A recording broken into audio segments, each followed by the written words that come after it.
This series follows the story of our main characters from a very young age. It begins with our heroine, One, whose mother passed away when she was just a child. Her father became her whole world, doing everything for her while managing his job at his small, quirky restaurant. One day, One keeps telling her father that she wishes she had an older brother to play with, especially since he's always busy. He tries to gently explain, "Sweetheart, I wish I could, but I can't just pick a brother off a tree." But she insists, saying, "Our third neighbor told me you need to go on a blind date." He's taken aback. What even is that? When suddenly, a moving truck pulls up. Just then, a private car pulls up along with the moving truck. Turns out some new neighbors are moving into the third floor above them. One's dad lights up and says, "Finally, some good luck. Come on, maybe they've got an older son we can borrow so you'll leave me alone." They go to greet the new family, full of hope and excitement. They're met by a father, a mother, and our male lead, San, or Soon-san. But from the look on their faces, it was like life had already beaten them down.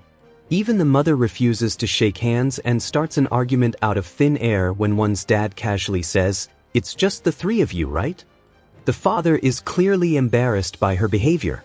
Later, once the family is upstairs, chaos erupts. They argue over food, and the mother starts loudly complaining, "That man has no manners. Why didn't you tell him there were 4 of us?" And that they just showed up without asking. Their daughter had passed away, and the mother couldn't cope. She started yelling and breaking things around the house. Our poor male lead couldn't even get a bite of food in with all the chaos. Soon, the entire neighborhood became aware of what was going on, especially when the police showed up after neighbors reported screaming and crashing noises coming from the apartment. But when the officers knocked, they were surprised to find out that the father of the family was actually a police officer himself. He calmly told them, "I'll file the disturbance report myself once I get to work," and the officers left. Then he started explaining to everyone gathered outside that their daughter had passed away, and that's why they'd moved here, for a fresh start. The whole neighborhood was listening, including One's dad. Meanwhile, our sad boy went to sit on the stairs, clearly fed up with everything and everyone. When One's dad saw him, he kindly said, "Hey, come join us. Let me turn on the TV for you, and I'll fix you and One something to eat." The food was great, but the boy had a bit of pride. He politely replied, "I'm fine," then got up and went back into his apartment. The next day, One's dad was sitting with their chatty neighbor from the 3rd floor, the one who tells him everything without being asked. He tried to politely shut down the conversation, but she just kept going. She told him that the trouble started when the boy and his sister were left alone at home. She blamed the father, saying he didn't care enough.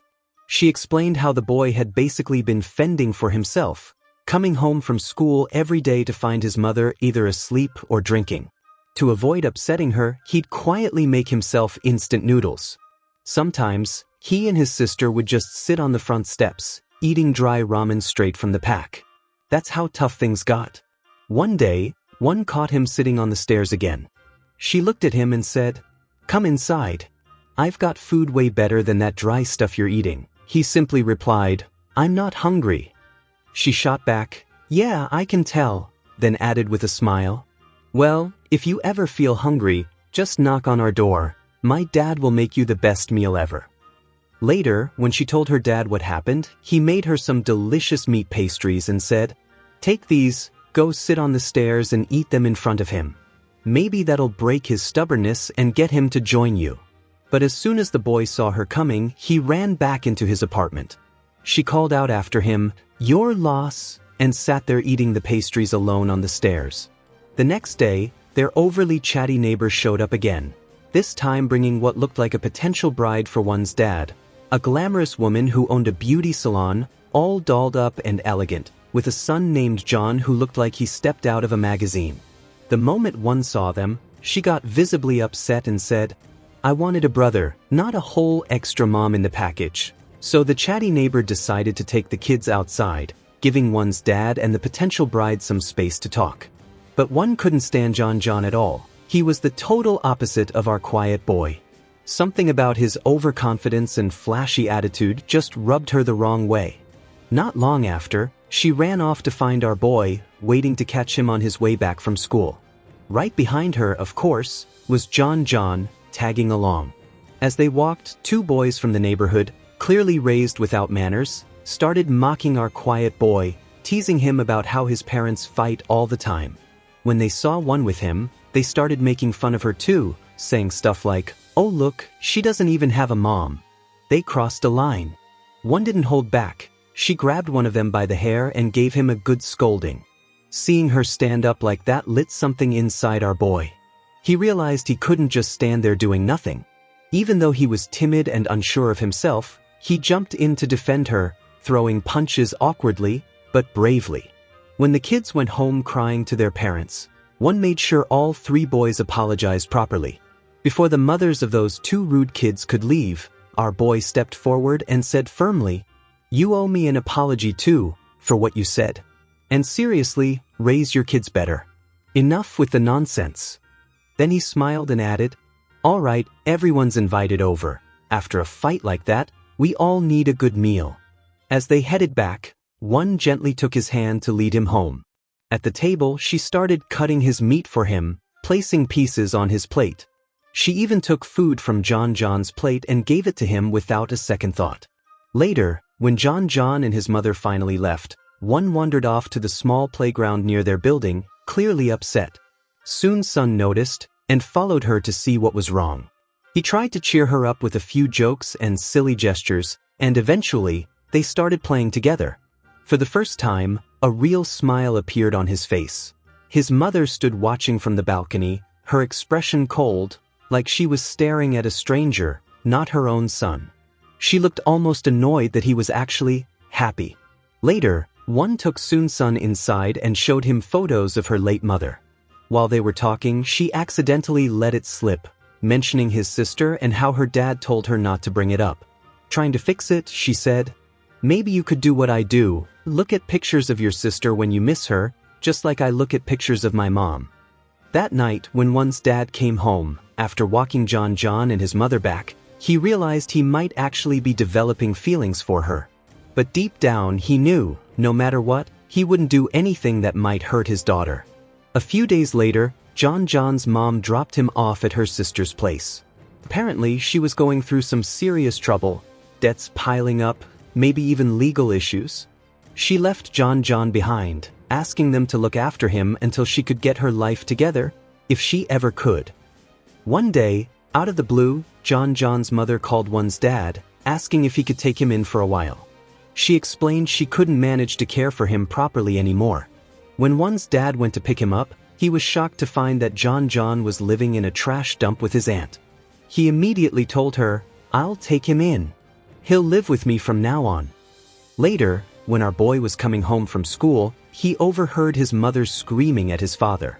She was accusing him of causing something bad to happen to her daughter, blaming him for everything.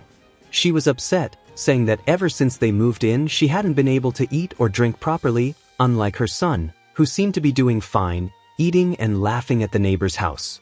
In a fit of anger, she yelled at him, "There's no way this boy is yours. He must be adopted or found in a trash dump. Admit it." When our boy heard this, he ran inside and broke down in tears. He clung to his mother and sobbed, saying, "I'm not going anywhere. I'm staying with you." One refused to let him leave the house. She pushed him back into her room, her anger boiling over. Her father stood in the middle of the room, unsure of what to do next. Later, one's dad returned home, and this time, he brought John with him. One, clearly furious, stormed off, saying she wanted Sun, not this boy. She slammed the door shut behind her. Trying to keep things calm, he told John, "You can tell your dad you're here if you want." But before he could even finish, one was on a mission, charging at John and pulling his hair. Her dad quickly stepped in, grabbing her and lifting her up, saying firmly, "Calm down, little monster. Come on, let's eat." At dinner, one couldn't hold it together. She threw herself on the floor, crying uncontrollably. Trying to reassure John, her father smiled and said, "Eat up, sweetheart. Don't let her nonsense get to you. She's just acting out, but she'll get over it." The next day, one found Sun, and her mood seemed to lift. One turned to him, saying firmly, I'm not going to play with you, laugh with you, or eat at your house. Pretend you don't even know me." Just then her mother appeared, carrying a bag with her clothes, ready to leave. One looked at her and, with all the determination she could muster, said, "Auntie, please let him stay and play with me. Let him eat with us." Her mother, without a second glance, replied, "I'm leaving. Take him if you want." One, feeling the weight of her words, pushed her mother aside, but she didn't notice Soon's son in the background, crying quietly. He understood what his mother's departure really meant. From that moment on, Soon's son, John, and One seemed to live together, spending all their time between school, home, and the neighborhood. They were inseparable. Years passed, and the trio found themselves in their final year of high school. Our boy kept working hard, studying even before dawn. The first day of school arrived, and John, now a fit and muscular athlete from the gym, was ready. One, on the other hand, could barely wake up in time to throw something in her mouth before rushing to school. It was a chaotic morning, but somehow everyone managed to have breakfast together, even our boy and his dad. As Soon's son entered the apartment, he was surprised to find One arguing with her tie. With a smirk, he said, "Come on, let me do it for you. This is the last time I'm showing you how to do it." At breakfast, the usual conversation came up. One brought up the idea of someone adopting someone else in the family so they could all share the same family name and truly be a family on paper. She casually mentioned to our boy's dad, "Why don't you adopt me, since you're the oldest one here?" Our boy quickly responded, saying, "So, does that mean I'll be your brother, and you'll be my uncle, and John's too?" One stood there, almost as if she was in a parliament session, raising her voice and saying, "Look, we need to figure this out.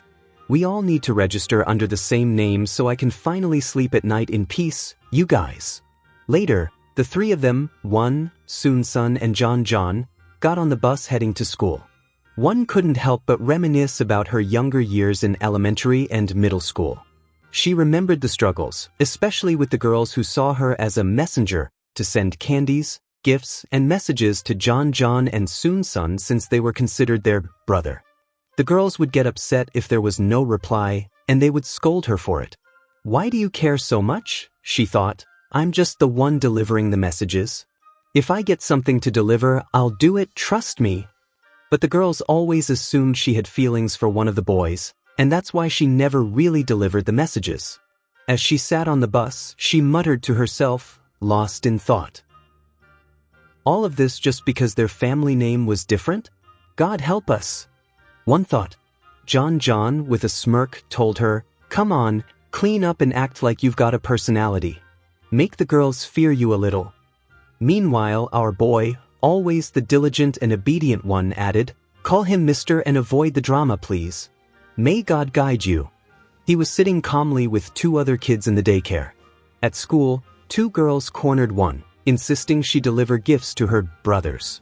One, fed up, started acting crazy, grabbing one of the girls by the arm and dragging her around the schoolyard, causing a scene.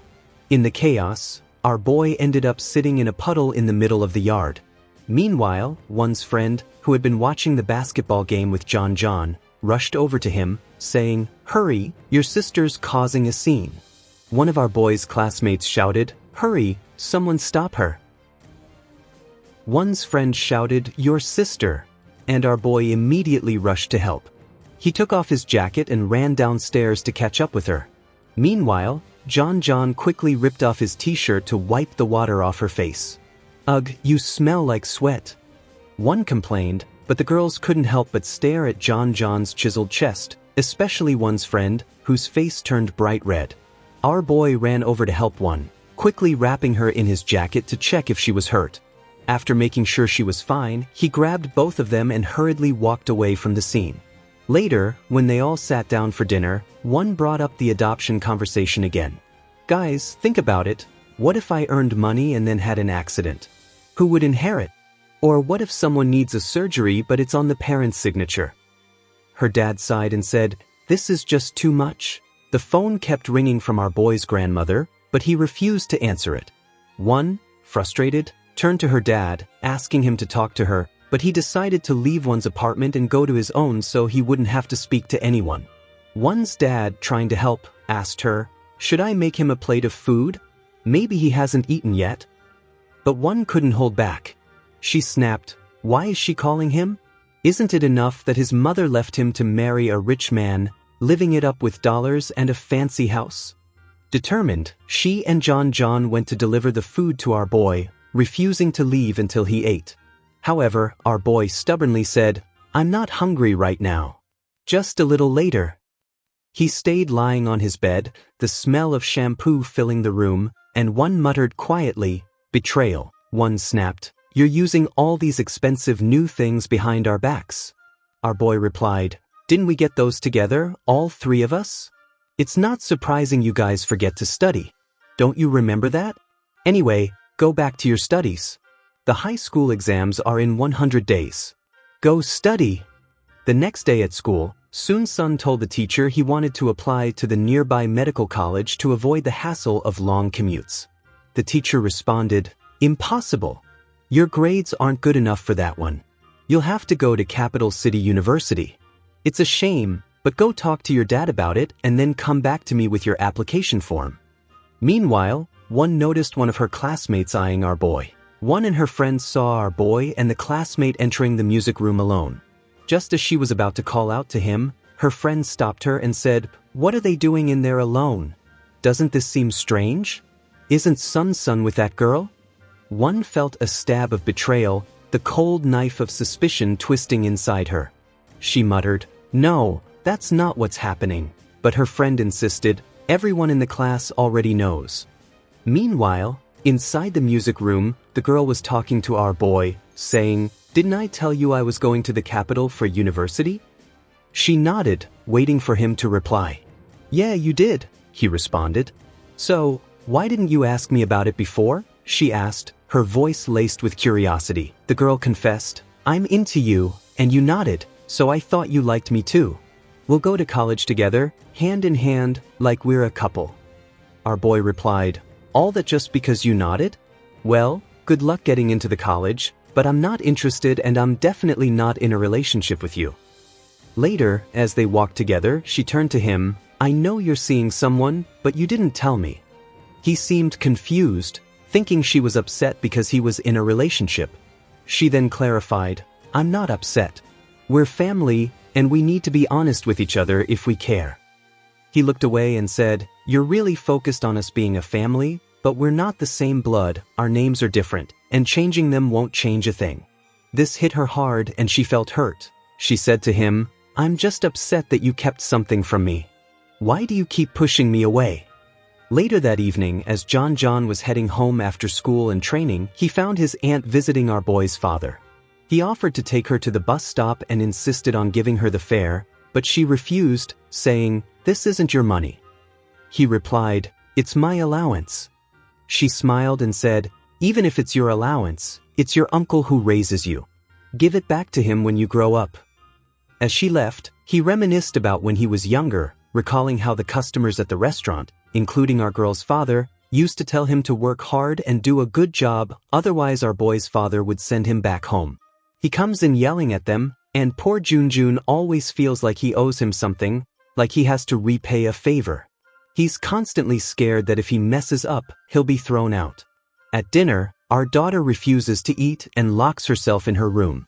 So our son goes in to comfort her because he feels he was too harsh earlier. He tells her, "I'm sorry, I know I was out of line." She responds, "Don't hide anything from me again." He says, "I'm not in a relationship, I swear, as far as I know. And that girl, she used to date Jun, but they broke up." Then she finally joins them for dinner, but she completely ignores Jun and won't speak to him. Even at school, she avoids him completely. When Jun asks our son about it, he says, "She ratted you out, she thinks you. She doesn't even see her as close to him, so yeah, game on." During the break, that girl pulls our daughter aside. She tells her she wants to get back with Jun and that she was the one who broke things off. Our daughter snaps back, "And who do you think you are to dump him?" Girls are literally throwing themselves at him. The argument escalates, and the girl says, "Why are you acting like his sister or something?" Our daughter walks away, fed up. But the girl follows her, trying to talk again, and then trips and falls in the middle of the courtyard. The other students assume our daughter pushed her and start gossiping, calling her crazy, saying she's violent and goes around attacking girls. That's when her friend and Junjun show up and see the chaos. Junjun turns to her and says, "I'm sorry." He tries to let it go, but our son steps in and says, "Why are you apologizing exactly?" Then he pulls her behind him and turns to the crowd. "Did any of you actually see her push the girl? Or are you all just making assumptions?" He continues, "You're all gossiping and calling her crazy. We can call the school board right now and open a bullying investigation against the students." Then he looks straight at the girl and says, "You're applying to a top university. If this gets out, it could seriously mess things up for you." Once the drama settles, and the trio heads off, Junjun shows up with a cake and food just for our daughter, trying to make it up to her for hiding the fact that he was in a relationship. The next day in class, our daughter's best friend is still daydreaming and in love. She turns to her and says, "Hey, can I come with you to the basketball game?" She says, "You're Junjun's sister, so of course you'll be there." But our daughter replies, "Why basketball of all things? It's boring, I always fall asleep watching it." Then she glances at her friend's blushing cheeks and her big smile, and thinks to herself, "Please let me be wrong about this. No way, girl, out of all people? Please think twice." After school, Junjun sees a woman who looks just like his mother. He runs after her, calling out, "Mom," like he's lost it. When he realizes it's not her, he quietly apologizes. Our daughter's friend sees the whole thing but pretends not to notice. She doesn't want to embarrass him. But he notices her watching and says, "You saw something, didn't you? Do you have a minute to talk?" They end up having dinner together, and he tells her, "Please, don't say." Our daughter completely denies seeing him run or call anyone mom. She just says, "Whatever you say." The next day, while Junjun is practicing basketball at school, a rough-looking man walks in and says, "My boy, I'm your father." He sits him down and starts explaining, "I had no idea about you. Your mother never told me." Junjun asks, "Then how did you find me now?" The strange man avoids the question, hands him a business card, and walks away. Junjun later calls someone to tell them what happened. Meanwhile, in the school courtyard, our daughter and her best friend are sitting together. As usual, there are love notes from random boys scattered in front of her. But her friend suddenly notices something strange. One of the notes has our daughter's name on it, not addressed to her, but from her. Her friend checks the note again and realizes it's actually addressed to our daughter. Someone had written that the moment he saw her, his heart skipped a beat, that he really liked her. But there's no name. For the first time, our daughter feels genuinely noticed, like someone finally saw her. Later, while riding the bus with our son, she's about to burst and tell him about the letter. But he keeps going on about how awful her scores were on the monthly test, teasing her nonstop. Frustrated, she sticks her head out the window and shouts, "Not everyone has to be a top student, you know." Suddenly, our son pulls her back in quickly and holds her tightly. We're not sure if it was just because he got scared for her safety, or if it reminded him of his sister who passed away years ago, and he panicked. As for Junjun, he stays completely spaced out for the entire day, all the way into the night. No matter who talks to him, he just smiles faintly and acts like Junjun keeps hearing echoes in his mind, lost in thought, barely moving. But our son doesn't let it go. He finds him sitting alone on the rooftop and says, "I'm all ears, man. Just speak, better than bottling it up like you're writing poetry or something." So Junjun opens up and tells him everything. He admits he's ashamed to tell our daughter's father, after living with him like family for so long. He says, "He's the only real father I've ever known. He'll be hurt." But our son remains skeptical and says, "We need to be sure. Go ask your aunt. We can even do a DNA test. Something about this doesn't feel right." Later, the two of them go to see Junjun's aunt. At first, she's reluctant to talk. But eventually, she gives in and says, "Your father didn't know your mom was pregnant. And he left anyway. He walked away knowing." Turns out, his father just didn't want the responsibility. He left and married into a wealthy family, abandoning her completely. Our son sits beside him, trying to calm him down, as Junjun is visibly shaking with every word he hears. But, as always, Junjun puts on a front, forcing a smile and saying, "You could have told me all this earlier. It's not like I care. It's fine, really." But our son knows better. He sees right through the act. He knows how much it hurts because he's been through the same kind of pain. So he takes him outside for some fresh air, just to help clear their heads and stop the sadness from sinking in too deep. He tells him, "We need to confront your father. We have to find out what he really wants after all this time." During the school break, our daughter invites her best friend over to spend the day.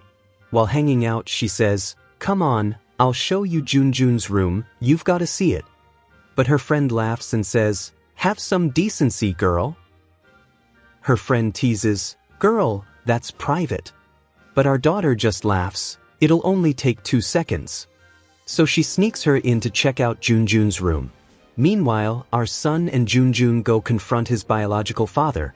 No filters, straight to the point. "Why are you suddenly looking for him now?"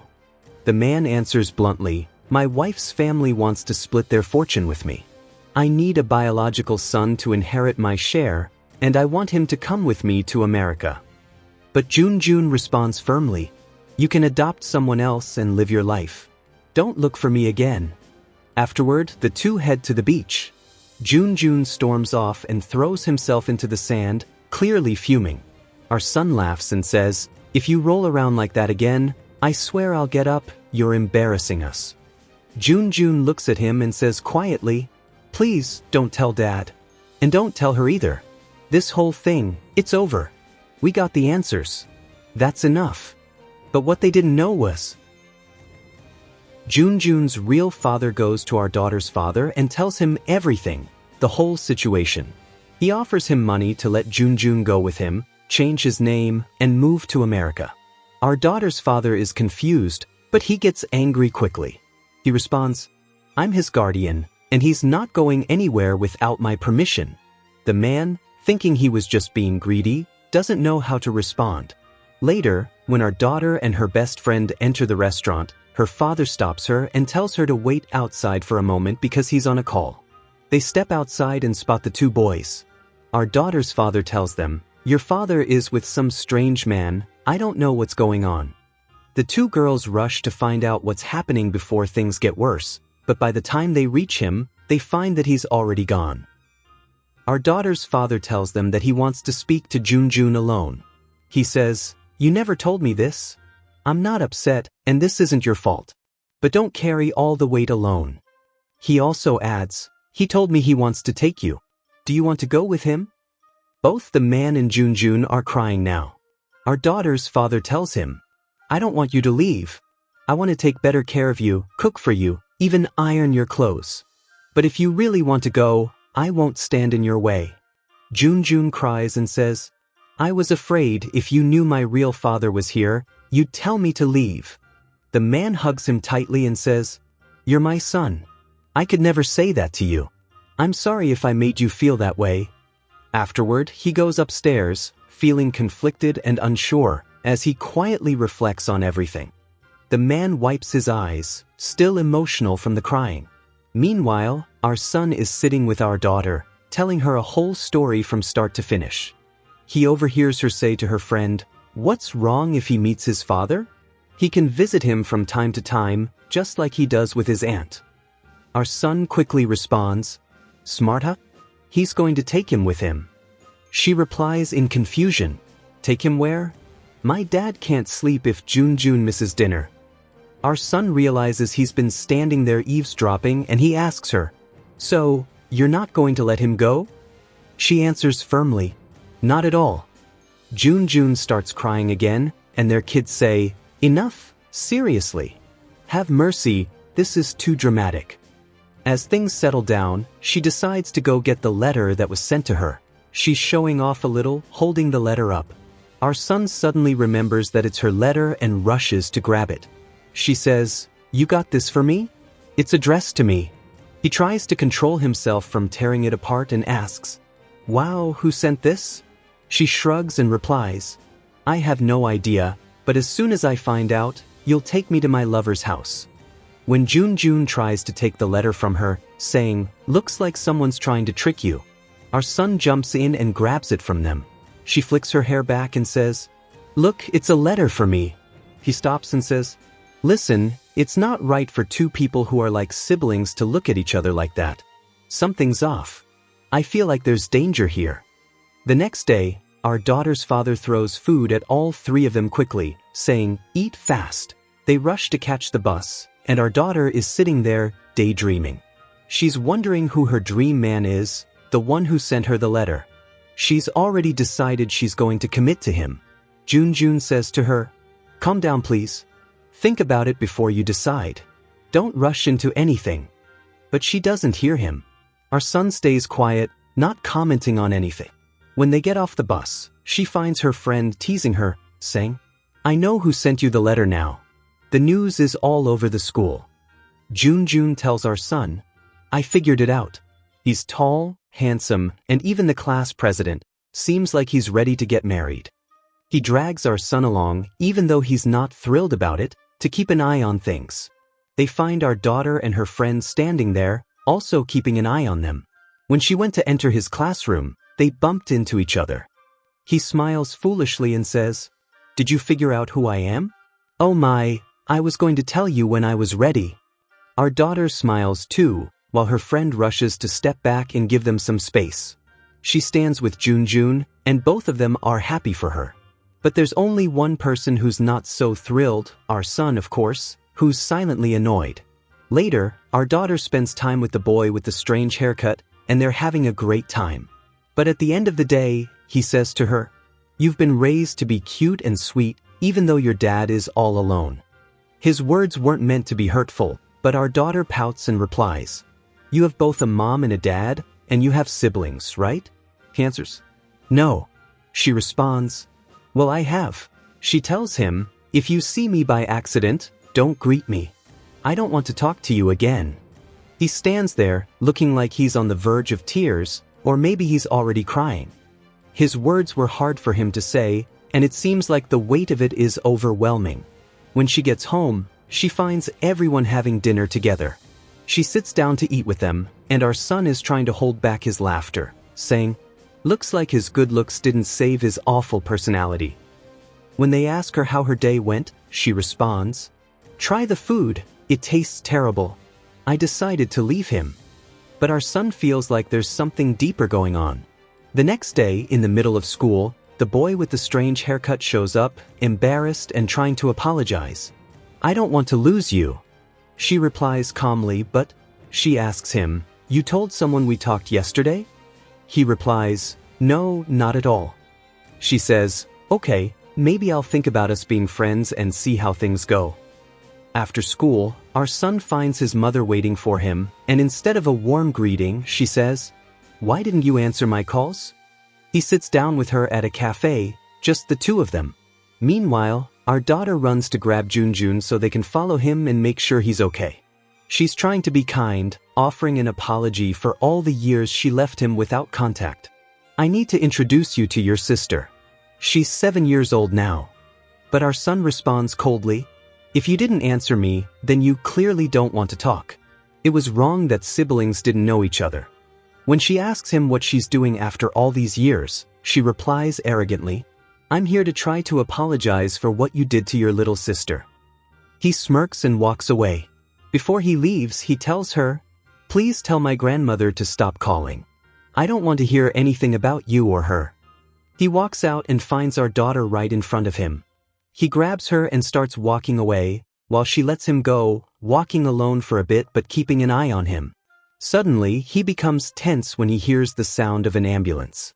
It reminds him of the night his sister died, a moment he wasn't focused on. He's about to cross the road, but cars are speeding by.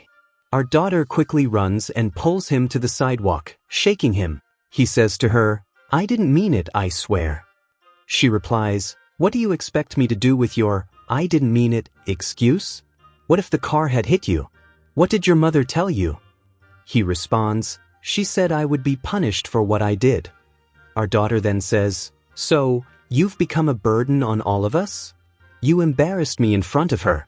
Go on, do what you have to do. Suddenly, his stomach cramps and he laughs. She tells him, don't laugh. I'm anxious right now because of everything that happened. The stress is making me lose it. He takes her to have lunch and tries not to overthink what happened. Meanwhile, his mother goes to meet his father. They sit together, and the man is doing his best to control himself and not lose his temper, ready to explode. She tells him She says she's here because her husband has opened new doors and wants her to be with him and their daughter until things settle down and they can return to the capital. She tells him she's thinking about their son's future and wants to take him to the capital so he can attend a good college. The man snaps at her, saying, Now you're thinking about him? Where have you been all these years? She replies, He's grown up and I'll explain what I did. His father retorts, Oh, how sweet. You weren't mature enough to know what you were doing when you left him. He leaves the table and gets up. Later that night, the three of them are sitting with our daughter's father, and our son says that his mother doesn't want to speak to him or have anything to do with him. He looks at John.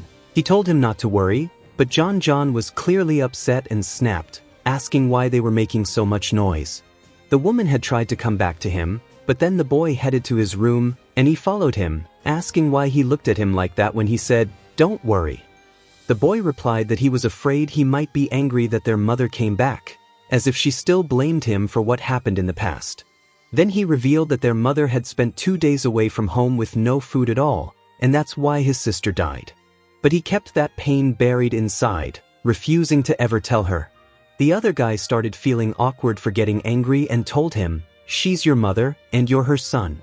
But then son snapped, saying, Not all parents are the same. She can be toxic and ends up breaking her own kids. Being a parent isn't something everyone knows how to do. He apologized, and meanwhile, their daughter was standing outside, overhearing the whole thing. She came in and told them to go out and grab some ice cream, just to chill for a bit.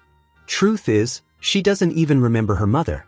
When they headed out, John refused to join them, so it was just the kids who went out to get something sweet and hang out. She casually said, Come on, guys. Everyone in the neighborhood swears by how miserable our lives are, but I'm not really affected. In fact, people say she's smart and lovable, even though she grew up without a mother. Her brother paused and asked her, Who told you that? But she just smiled and said she was giving an example. The next day at school, our boy runs into that guy, the one with the dramatic hair, who greets him politely. But he cuts him off, saying, I know who you are, man. The guy responds, You're Woon's brother, right? I figured I'd say hi. But our boy steps up to him and warns, She's too young for all that relationship stuff, don't mess with her head. Just be friends, alright? Then he asks, What do you even like about her? You've barely known her for a term. The guy replies, She's sweet and smart. That's when our boy connected the dots, turned to him and said, So it was you who told her that, sweet and smart, even though she doesn't have a mother.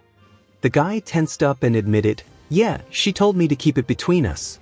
She forgave me. Without another word, our boy grabbed him, dragged him into an empty room, locked him in, and went to call John. When he walked up, his face was all cute and he was still greeting the guy with the dramatic hair. Our boy asked, What did you say to our girl? Suddenly, John transformed. He went from calm to furious in a split second, ready to throw a punch. But their daughter, hearing from a classmate that they were locked in an empty room and about to fight, rushed to stop them. She told them, He didn't say that. He just told me he probably had a tough upbringing. He didn't say anything else. The boy, still fuming, replied, We weren't gonna hit him. He was about to fall on his back anyway, but my sister got to him first.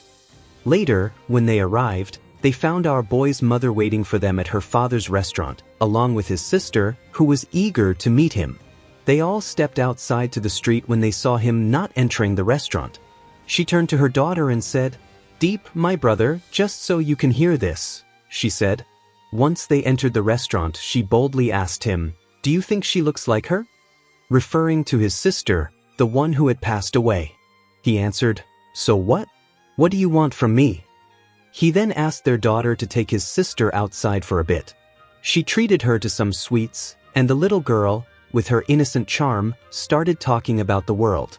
She said, "We're here to take my brother and move to the capital so he can live with us." Meanwhile, in the restaurant, our boy was arguing with his mother after she brought up the idea of him moving to the capital to live with her and attend college. He stormed out of the restaurant. When John saw them and tried to come inside to fix things, our boy, still upset, told him, "My mom left me." "At least your mom lied and told you that you could come back," he said. The boy replied, "Understand this, we're not the same. When your mom comes back, treat her well, that's on you. But this woman, I don't consider her my mother." John responded, "My mom didn't leave and she'll be back when she has money." The other boy fired back, "And now you're a beggar, huh? And you believe that?" That's when John stormed down and punched him. The other boy, still defiant, said, "There are plenty of kids living happily with their moms. Go envy them and stay out of my business." He added, "You and I are the same, our moms left us." At school, our daughter was complaining to her friend, "My parents have been fighting for a week and they won't make up. It's all so complicated and it's been stressing me out. I have to." She hoped they'd make up before John's birthday. When the day arrived with the dramatic-haired guy, he tried to reconnect with her, but only as friends. He handed her a paper, an event invitation, and said, "The bicycle in the air. I don't know what we're going to do." She thought about inviting both our boy and John, giving them a chance to make amends. She went to ask both of them, but when they didn't respond, she told them, "Fine, I'll go with the other one." That move got to them, and they agreed to join her. The next day, she found half the school heading to the bike ride, as everyone had heard that the two boys were coming. When her friend was running late, they decided to go ahead without her. She was riding a bike with 4 people, swapping spots with their legs. She made sure our boy and John rode together, while she took the front seat. As he was about to hop on, our boy gave him a push, saying, "Get on man, you next." She put on her headphones and said, "I can't hear anything, so just do whatever you want with each other." John apologized to our boy, saying, "Sorry for the punch I gave you. Hit me back if you want, it's fine." Our boy replied, "Are you going to apologize for what you said earlier?" John said, "I didn't say anything." But the other boy insisted, "No, you did," and they got into it again, fighting like they were in preschool. Meanwhile, their daughter, frustrated, shouted, "You guys are driving me crazy. I'm exhausted from switching places and no one's helping me." She added, "You go on your own. I'll find my friend and go with her." Eventually, she found her, but there were some guys from their school hanging around. She was getting annoyed and wanted them to come with her, but she pretended to be sick. One of the girls from their school went to tell our boy and John that some girls were bothering her friend. John, recognizing her, rushed to catch up with her, with our boy following. Meanwhile, their daughter had a fall from the height, and the kids rushed to her. Our boy's father arrived, and the 2 boys carried their daughter to the bed. She asked, "Did you guys make up or not?" as she lay there. Our boy reassured her, "We made up, don't worry, just go to sleep." The boys forced themselves to act like they were at peace in front of everyone. The next day, rumors spread throughout the school that their daughter's friend was dating John because the girl had said so. As soon as they heard that she was in danger, they rushed over.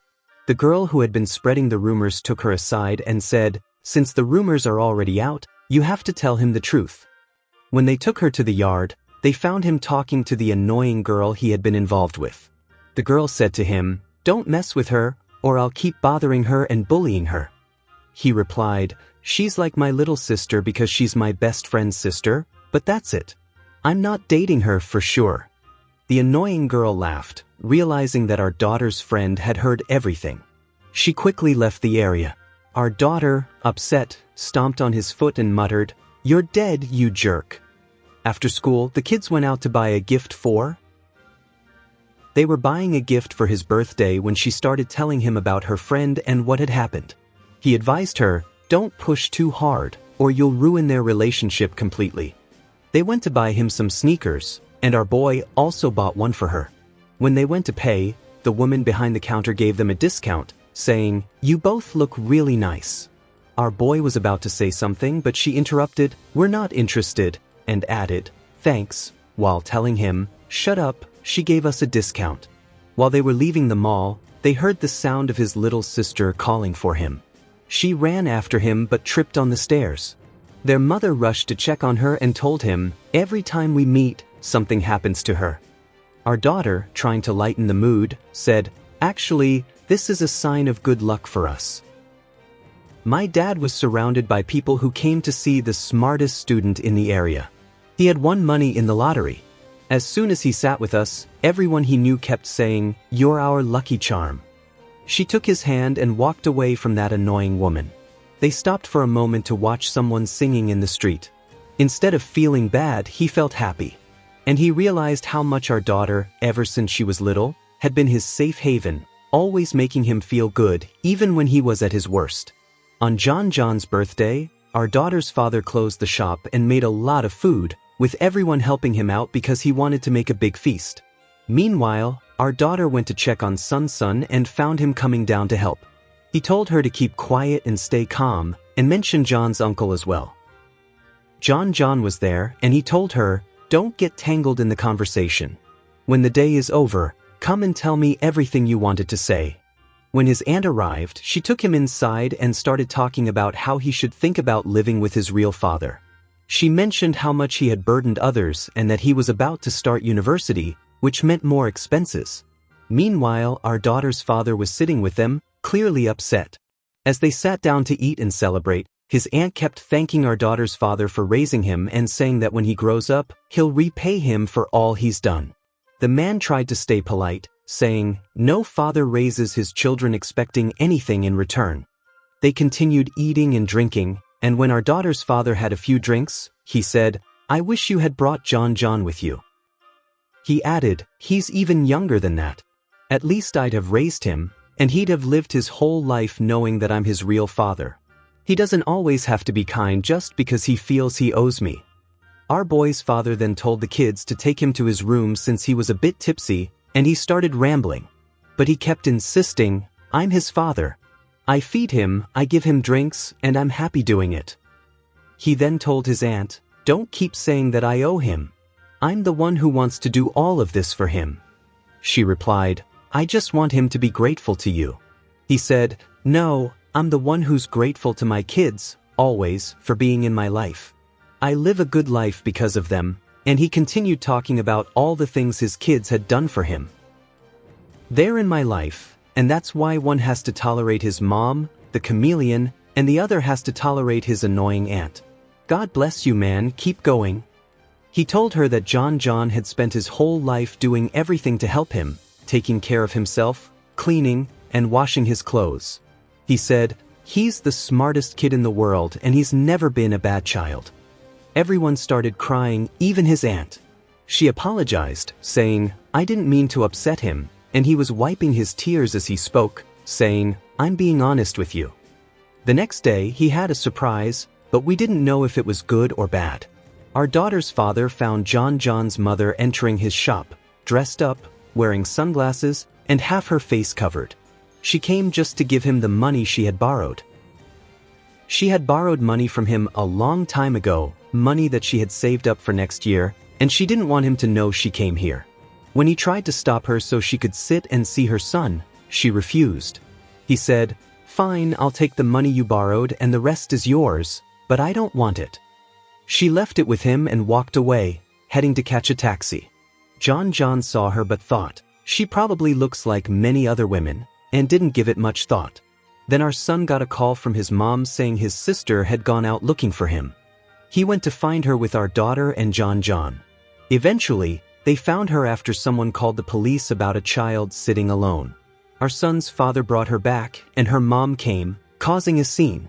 She said, "This is your fault.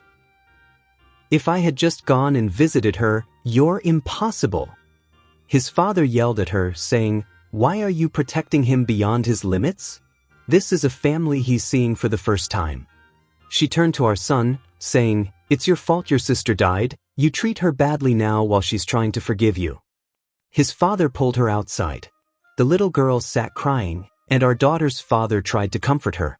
Meanwhile, Sanson sat alone in Beirut, crying, reminiscing about painful memories because of his mother's words.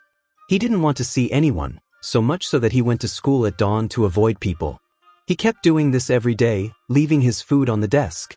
When he saw the containers, he felt happy and took the notes that were written and drawn for him. He sticks them into his book and keeps them all. They're the only thing that kept him going these past few days. That night, while he was heading home from the library, it was raining, and he didn't have an umbrella. Our daughter got worried about him and called, but he didn't answer. Suddenly, she found him in front of her, and he handed her an umbrella, saying, "Come on, let's have dinner." He told her he wasn't in the mood and that he didn't want to see her or John because he was embarrassed about the fight happening in front of them. He needed some space. She said, "What's all this noise? I'm telling you we made lentil soup inside, come eat." He went to eat with them, but no one spoke to him or said anything. He was really happy, but they tried not to let him feel strange, so he wouldn't run away again. Our son sat crying while eating because he missed this time together. Our daughter said, "When I steal an egg from him," and he was crying without noticing, so he started laughing. Her father said, "It's not right to make me feel like your mother was easygoing."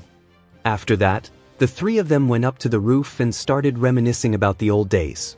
Our son told them how much he missed his sister, who passed away. At that time, our daughter's father was sitting, unsure how to tell John that his mother had come, and didn't know how to hide it from him. But then our daughter came in and said, "My hand's burning so much," so they all stayed with her the whole night, searching for a solution. They made compresses for him and took care of him. Once he recovered, his father took him to his sister's grave and told him, "What happened wasn't your fault. It's our fault for leaving you alone. Don't blame yourself. Don't think too highly of yourself. Be kind to your sister from your mother's side, just do what feels right for you." Life started to get better again, and everything was going well. Then, our daughter got a call from her friend, telling her that her mom wanted to invite them to a nice restaurant. This was because our son was top of his class. Her mom wanted her to get closer to him, but throughout their time at the restaurant, she treated her terribly, acting as if she was dumb and didn't understand. The girl almost cried, then took her mom aside and said, "You look bad in front of him." Her friend started crying, and her mouth was saying, "You're a failure. I'm trying to get people like Arif to help you." Even the three of them were upset by the way her mother was speaking about her. When her friend and her mother returned to the table, the three of them looked at each other and said, "Oh my God, she's crying. What should we do?" They tried to hide their embarrassment and forced a smile so the day would pass. When her mother left, they suggested, "Let's go to the beach and relax a bit." Meanwhile, John, the fool, said, "You guys always fight." Her son stepped on his foot and said, "Shut up, idiot." When they reached the beach, her daughter and John were playing in the water, while her son handed her friend a piece of paper, and she said, "I'll show him." He said to her, "Thank you, Mom, for giving me things and solving your problems." She replied, "You're smart, and your mom's words are wrong. Also, the first day I met one, you were running to catch up with her when she fell in the pond. You could be a good lawyer because you love helping people." Meanwhile, John, standing far away, said to her, "Your friend seems to like Bonsun." He smirked and she replied, "Yes, my brother, he's smart. I testify to that."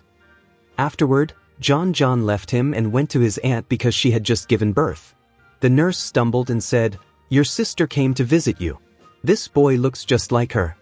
He froze from what he heard, and his aunt later told him that his mom had come and given money to our friend's father. When he went to the restaurant, he found him sitting, talking to Abu Baton with the envelope in front of him. He wanted to tell him that his mother had come, but he didn't know how to say it. No, kids, I'd be a fool if I doubted the man after what I heard from him while he was drunk. Anyway, the boy sat away from the restaurant, crying. Meanwhile, our kids were heading home after leaving the beach, with her friend not being first. Our daughter was walking on the high sidewalk, and her father held her hand, worried she might fall. She kept talking about how John was blind and couldn't see all these hints that her friend liked him. At that point, he got nervous while holding her hand and said, "You're also blind." She asked, "Why, man? and suddenly tripped and fell onto him, lying on the sidewalk. She was on top of him, and when their eyes met, she was stunned, not knowing if it was from the fall or from the way he looked at her. He stared at her as if he was holding his entire life in his hands. She was almost the only reason keeping him alive. Anyway, when they reached home, they found John sitting, spaced out in the street. They decided to take him somewhere to get something to eat so they could talk. He shared everything with them. When they went home, he first found our friend's father washing things by hand. He sat down and told him that he knew about the money his mother had borrowed. When he enters the university with the money she left, he'll work and pay him back. He added, "If my mom comes again, tell her I don't want to see her." Our daughter told him not to bring up the money conversation again, as he didn't owe him anything. "You're like one." The next night, our daughter went to our son's room as usual and sat on his bed. But he was feeling uneasy ever since she fell on him in the water. He told her, "Get up, I don't like anyone sitting on my bed." She replied, "Don't be upset, I'll sleep on it." He said, "Get up, you're a good girl, but I'm in my teenage years and I feel crazy right now. Don't come to my apartment again." She wondered, what's wrong with this crazy guy? But he told her, "The exam is in a week, I need to focus." Finally, the two boys had their high school exam, and our daughter was feeling more stressed than any of them, even though she was in her second year. While our son was solving the exam with focus, John was solving it based on luck, choosing random numbers and picking number 3 for all the answers. When the number 3 kept showing up in the answers, our son asked him, "Is number 3 repeating in your answers?" John replied, "Yes." He then said, "Thank God, that's because my intentions are pure." Our son responded, "You forgot one small thing.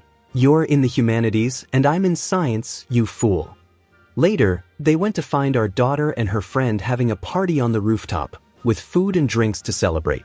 As they were moving the food, our daughter accidentally burned her finger. Our son quickly jumped up in a panic, trying to put something cold on it. They took her downstairs to get her some medicine while John said to his friend, "I was more scared from his voice than hers when she got burned. What's wrong with him?" Meanwhile, downstairs, she told him, "Thank God, it wasn't a serious burn. Stop stressing, the exams are over." He replied, "When did I get stressed?" She said, "You kept telling me not to come into your room because of the exams." He responded, "It wasn't really because of the exams," and tried to get up to avoid her question. But she pulled him back down and said, "Then why did you put a curfew on me?"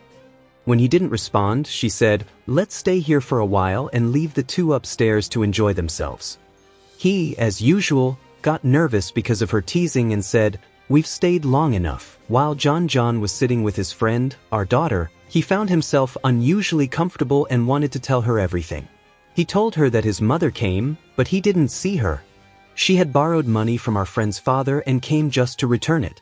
When he tried to act like it didn't matter to him, saying he wasn't interested in seeing her, he looked into her eyes and felt that he couldn't lie. He then admitted, "I hate my mom, but I miss her so much." Suddenly, he found her crying. She said, "Your eyes have tears, so I started crying with you." After they finally calmed down, the fool started to understand, and then John said, "By the way, I know you like Bond's son."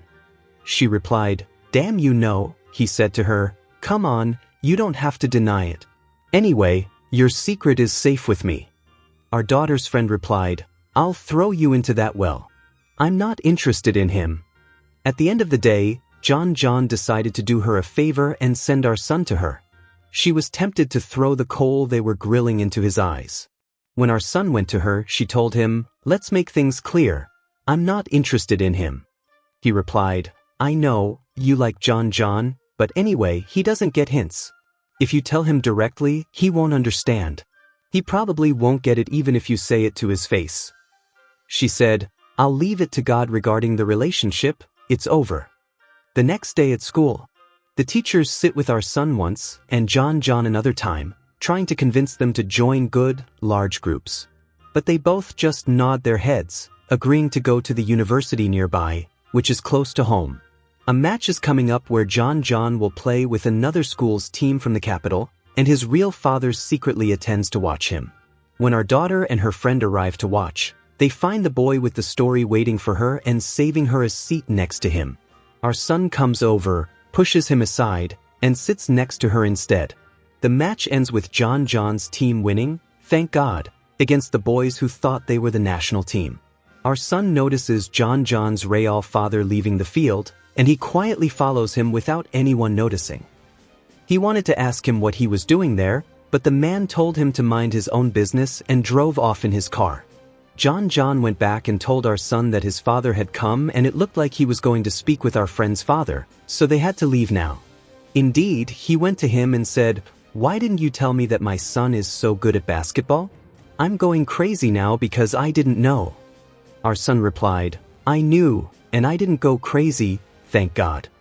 The other man said, "You could have sent him to the capital to attend a sports school and train with good people instead of letting his talent be wasted here. You're a selfish man. I can help him better than you." Then, our friend's father came over to argue with him and defended his friend. Our friend's father told the man, "If you really want to send him to a basketball school in America, I'll take care of it. After all, I'm his father, I raised him, not you." When the man drove off, he bumped into John on the street. They stopped to talk, and John wanted to know what he had said to our friend's father and the details of their conversation. The man kept going back and forth until he finally told John, "If he doesn't come with me to America, I'll shut down my restaurant and ruin his life." Later that night, the three of them were sitting together when our son received a call telling him that his mother had been in an accident and was injured. His stepfather wasn't supposed to make it, but she survived, and it was his stepfather's fault. Our son ran down, shaking and crying, and our friend's father took him and his dad to go. At the hospital, they learned that his mother had undergone surgery and was doing well, unfortunately. He had to stay in the capital with his sister because there was no one else with her except the nanny. His father, of course, was upset and told him, "What does this have to do with you? You have your studies and your life. It's not the time for you to take care of kids right now. This responsibility isn't yours." He replied, "What can I do? She's a child and her father just died." The man realized she had closed herself off, and he decided to go back home without him. Meanwhile, our son felt guilty because of the harsh words he said to his mother during the past period.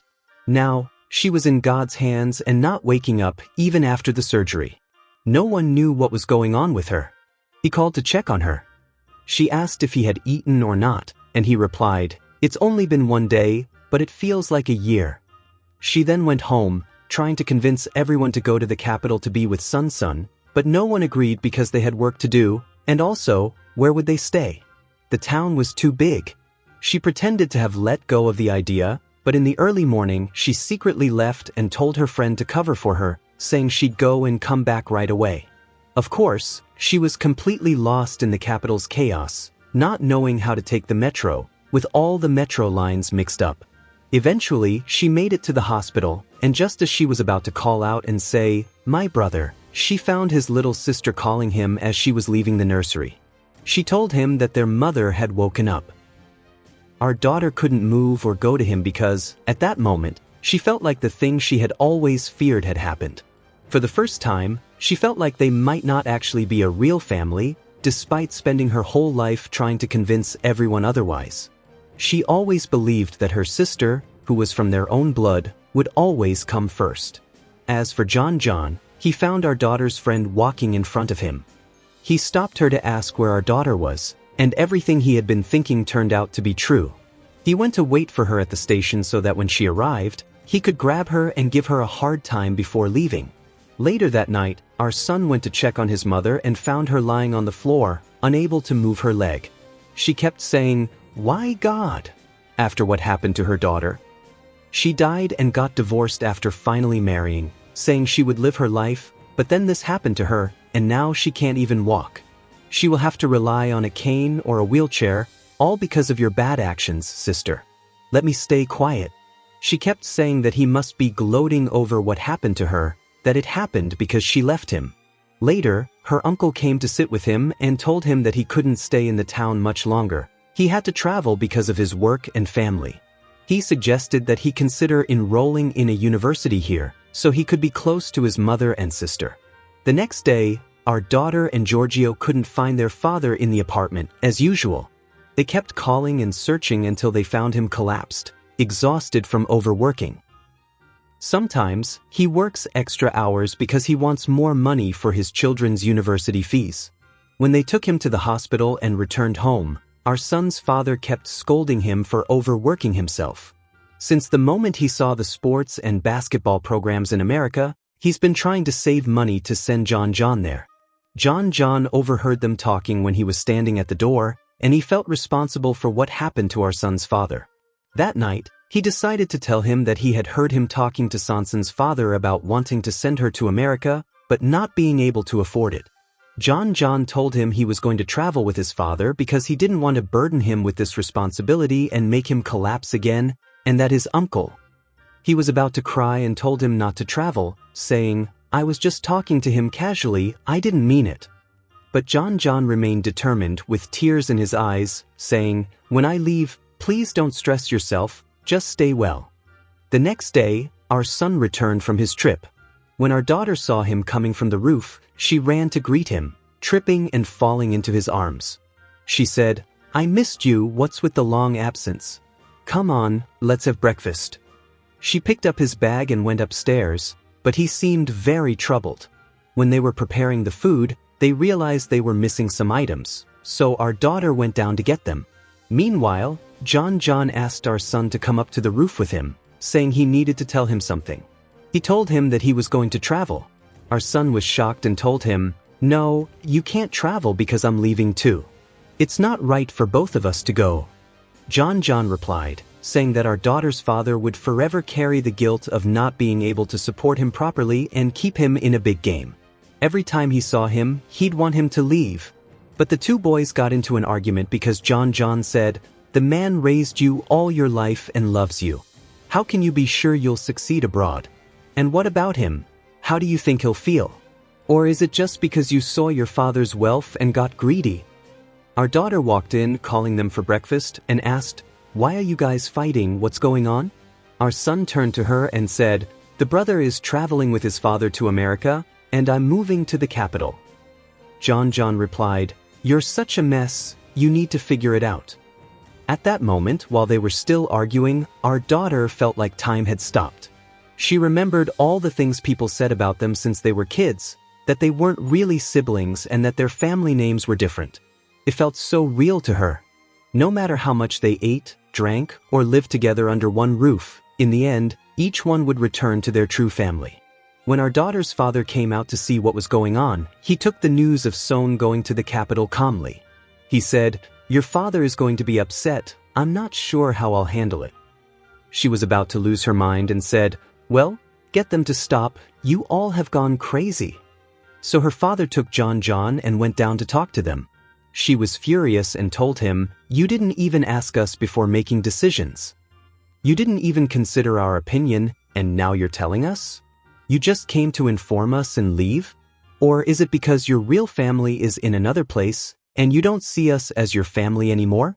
Are we no longer important to you? But you're right. Don't think about me or my father. You only thought about your sister and your mother, fine." He replied, "What's wrong with that? I care about them, me and John are grown up now, and will have responsibilities." She said, "Fine, you've completely excluded us from your plans. Do whatever makes you happy." She left and locked herself in her room. Meanwhile, our son was suffering but felt a deep sense of responsibility. He told his father that they had to leave because his mother had tried to commit suicide twice, and he needed to look out for her. The next day, on their way to school, their daughter gets dressed, takes a quick glance in the mirror, and leaves without having breakfast with anyone. She tries to come to terms with the reality that they are not siblings and not a family. When she found out at school that one is going to university in the capital and the other to America, she tells her classmates, who try to comfort her by saying that every family's relationship works out when they distance a bit. But she replies, "We're not a family, and I have nothing to do with what they do. Everyone is free to make their own choices." During the break, John meets our son and tells him, "You have to go and give her food with me, and we should try to fix things. It's not just about the trip to the capital so you can see her." He replies, "When did she leave?" Damn it. She says to him, "Why are you late?" He grabs the food and runs to her, but he finds out she went to her friend's house. He tells her, "Enjoy the food then," looks at John and says, "What's going on?" Then he runs off to find her. She, of course, repeats the gesture of giving him the food and doesn't look for him until she nearly gets hit by a ball. John appears out of nowhere, stands in front of her to protect her from the ball, and she bumps into his back. She tells him, "You should eat the food now or it'll go bad." Then she sits with him and learns that he's leaving tomorrow. They talk about whether she should confess to our son before he leaves, and she replies, "If I confess, will it even matter? Was I even attractive to him in the first place?" He tells her, "Of course, you're really cute and smart, but I don't think he'll agree, because we consider you like a sister, like one of us." He adds, "Tomorrow, just move on and forget him, you'll find someone better." She loses all hope in this relationship and sees him off at the end of the day as he boards the bus. He tells her, "Don't worry about your mom, just eat and get some good sleep." She bids him farewell and starts crying as soon as he walks away, unsure if this will be the last time she sees him or if they'll have a chance together. Meanwhile, our son keeps running around everywhere until he finally ends up at a cafe, knowing she loves the cake there. He knows that whenever she's upset, she turns to sweets. He finds her there, gives her the cake, and sees her devouring it. He's eating in front of her, joking around, and says, "If you eat that, I'll feel happy." She replies, "No." Then she says that she doesn't remember her mother, even though she always looks at her pictures. All the neighbors were sad for her, and she never understood why. She never felt like something was missing because her father was the kindest man in the world. With tears in her eyes, she continues, saying that she felt everything was fine as long as it was just the two of them, until you and John entered our lives, filled our home, and brought life into it instead of it being empty and silent. That's why she thought everything would stay the same forever. Our son holds her and says to her, he tells her that he won't leave, that he'll come back and they'll do everything again. She tells him it's not possible to stay like this, there's no solution. But he reassures her, saying he'll visit her on every occasion and call her often. He promises that he will come back and never leave her. When she goes home, she finds John waiting for her with a bag of sweets to make up with her. She asks, "Are you really going to leave?" He replies, "I'll return, don't worry." She enters his room to get some things she needs, telling him to have his dad get him something else. Later, he sits down with her father to say goodbye. The man tells him, "Don't cry, all young people grow up and live away from their families. May God bless you." He responds, "I'll come back as soon as I graduate and I'll take care of everything." He tells him that he won't make him travel to succeed or to make anyone proud, and that he should do what he wants without putting pressure on himself. When he feels he has done everything, he should come back to them. The next day, when they're about to leave, she refuses to go down and see them off. She watches them from afar. Since then, her life, her father's, and the life of her stepfather have been turned upside down, empty, and everyone is crying and upset. Years go by, and with each passing birthday, her father and the father of the other boy celebrate with her. The two boys also call her on video to celebrate, but over time, life gets busier, and birthdays aren't celebrated as they once were. The phone calls become less frequent, and everything changes as time passes. 10 years passed, and our daughter grew up and started working in a cafe where they make cakes and pastries. Her friend became a lawyer, just as our daughter had advised her before. They both lived together in their own house. One day, her friend calls her and tells her that the person working with her in the cafe noticed a suspicious man hiding his face with the hood of his sweatshirt, wandering around the place. She warns her to be careful in case he's a thief. At that moment, the suspicious man enters the cafe, which is closed. It seems our daughter forgot to lock the door. When she arrives at the cafe, she finds him hiding behind the counter.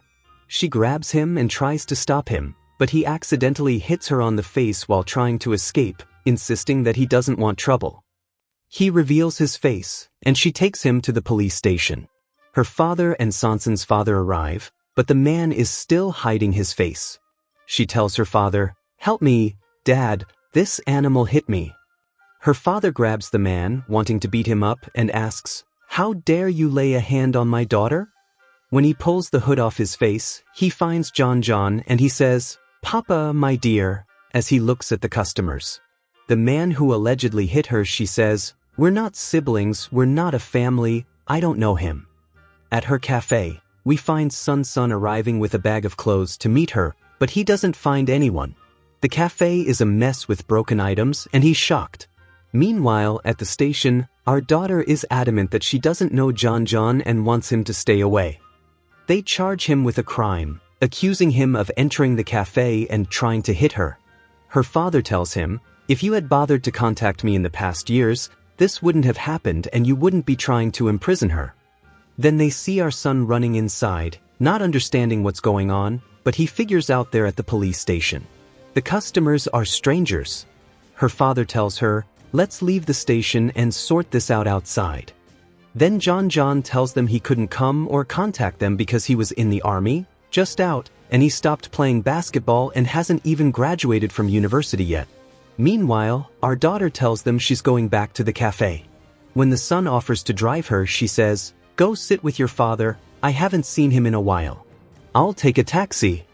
She's putting on a cold face the whole time and thinks they deserve it. Anyway, after she cleans the cafe with her friend, she goes back home, repeating to herself that she'll be mature and treat them well. She goes out so they can all eat together normally. While they're sitting, her father tells Sun that he's grown and become handsome, not tied to anything. Sun says that the doctor has been working at the hospital for 3 years and doesn't have time for anything. Then, she notices that while he's eating, his hands have many scratches, as if they're fresh. He quickly covers them with a shirt. After lunch, the two guys tell them they decided to come today because it's her birthday, and they've decided to move back to the village. But she doesn't smile at all when her father. He tells her that she'll have a birthday filled with people this year, unlike every other year. She replies, "And who told you I'm even having one? Last year I was busy at the cafe and everyone was busy with their work. This is just a regular birthday, and I'm older now, I don't need a celebration." It's clear from her face that she's upset by their presence, and everyone feels it.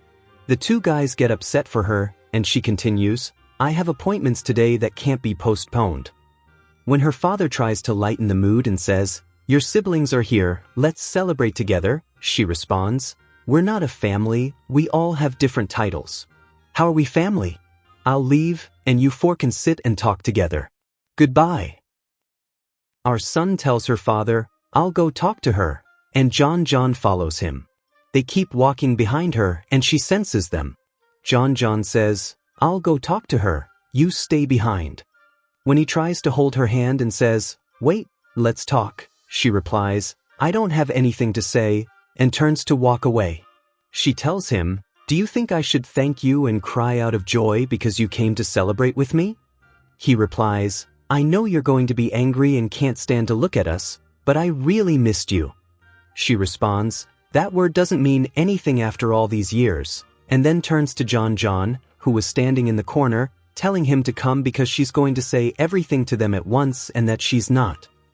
She's happy they came, but that doesn't mean they're going to go back to how things were before or put her back in their lives. When she goes to complain to her friend, asking how John is, she says he hasn't changed. She tells her, "Honey, the country is big, and we don't live with our families. We rarely bump into people like him." It's so rare that when she and her friend went to open the door to go to work, she finds our son opening the door of the apartment next door, moving in with John. She says to him, "What are you doing here? Why are you leaving from here?" He knocks on the apartment door so the other one can come out and stretch. He comes out in his boxer shorts, completely shirtless, and her friend can't believe after 10 years she's seeing her crush again. She tells him, "I've got work to do, you rest and take your time." When he arrives at the new hospital in town, he finds his old classmate, Zami Abu Kessa, who used to have a crush on one of the doctors there. Zami is thrilled to see someone from his old school joining the team. His smile stretches from ear to ear. Also, the annoying girl they used to know from school and the cafe where our girl works calls John over, hoping he'll finally confess why he moved nearby. He tells her, "I'm here to look after you and your dad." I'll be living with him soon, but for now, I'm staying with Sun while I sort a few things out. She replies, "What exactly are you doing? Please don't tell me you're unemployed." He reassures her, "No, don't worry, I've got things under control." She gives him her credit card and tells him, "Buy whatever you need, but don't go overboard." He's genuinely touched by her gesture and how much she cares. It almost brings him to tears. Then he leaves because he has somewhere to be. At the hospital, our guy tries to get some info from Zami about how things are going with her. Zami tells him, "Her cafe is super popular, you'd need to book suites weeks in advance." So he asks, "Do you know if she's seeing anyone?" Zami was just about to answer when Dr. Nad walks in, cutting the conversation short. Later that night, when Win closes up the cafe, she finds him sitting on the curb waiting for her. He says, "Let me walk you home." She replies, "As if you're not going the same way anyway." As they walk together, he turns to her and says, "Listen." He tells her, "Happy early birthday." She replies, "My birthday's not until tomorrow." He smiles and says, "I know, but I wanted to be the first to wish you." She tries to act unaffected and says, "All right, take care." The next morning, her friend hears the doorbell and finds John standing outside. He sees her and asks, "Is she home?" She answers, "She left early." He looks at her with a smile and says, "It's been 10 years, and you haven't changed a bit." Then he laughs and says, "Anyway, take care." Instead of going out to see what he's up to, the friend goes back inside, her heart pounding in her ears. She thinks to herself, "Haven't changed? I'm a lawyer now. I've made something of myself. What does he mean I haven't changed? Hold on, I'm not the same girl who used to be head over heels for him." That day, they kept trying to call her, asking her to come over to her father's place so they could celebrate. But she didn't answer any of their calls.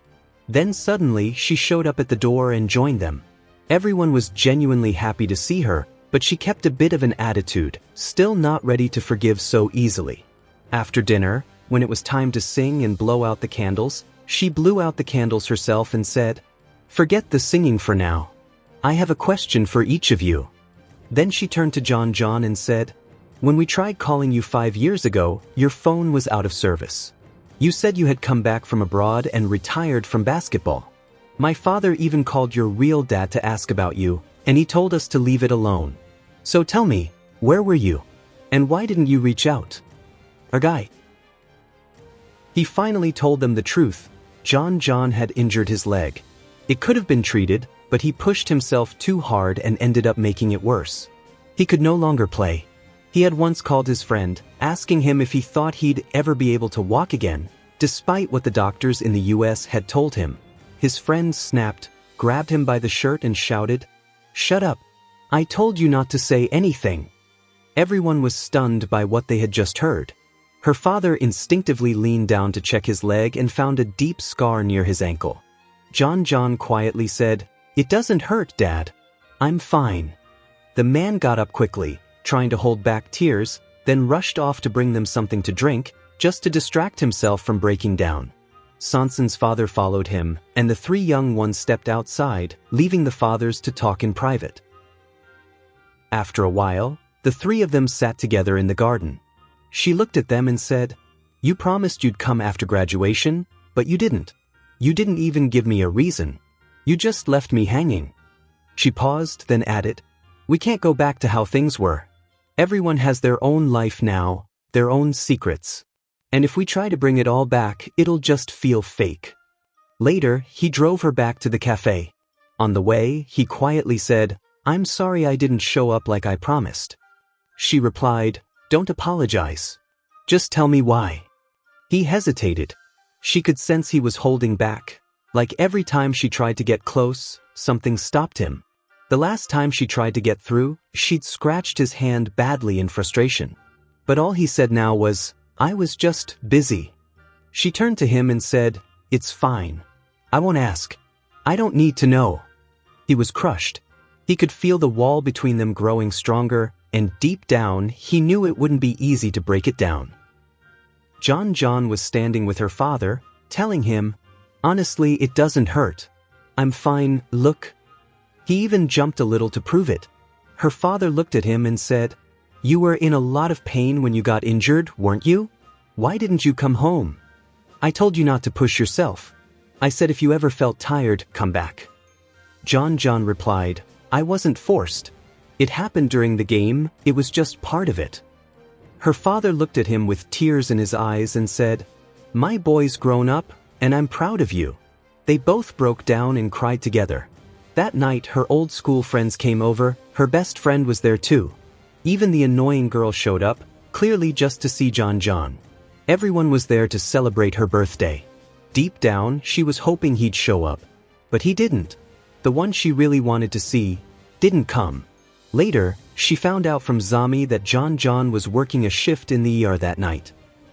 That's why he was late, so she texted him, "Get some rest. You don't have to come.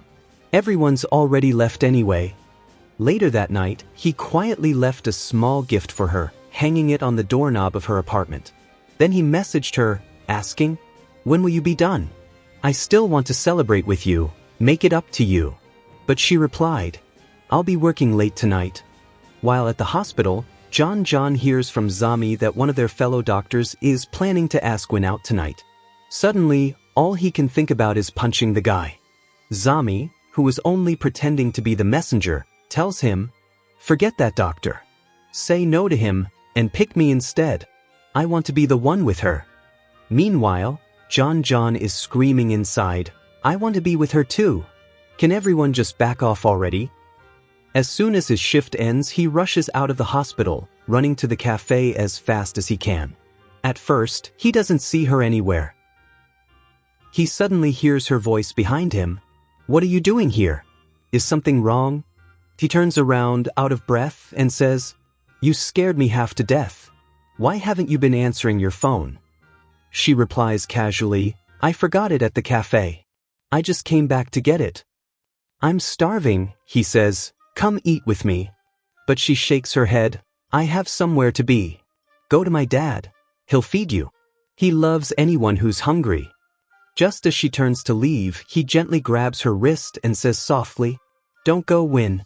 I love you. I've kept it buried for 10 years, but I can't anymore. I love you. Please, don't walk away." She freezes, caught off guard, her heart racing. Then she blurts out, I know. I love you too. Me, my dad, your dad, John, we all love you." He looks at her and says. She rolls her eyes and says, "Don't play dumb. You know exactly what I mean."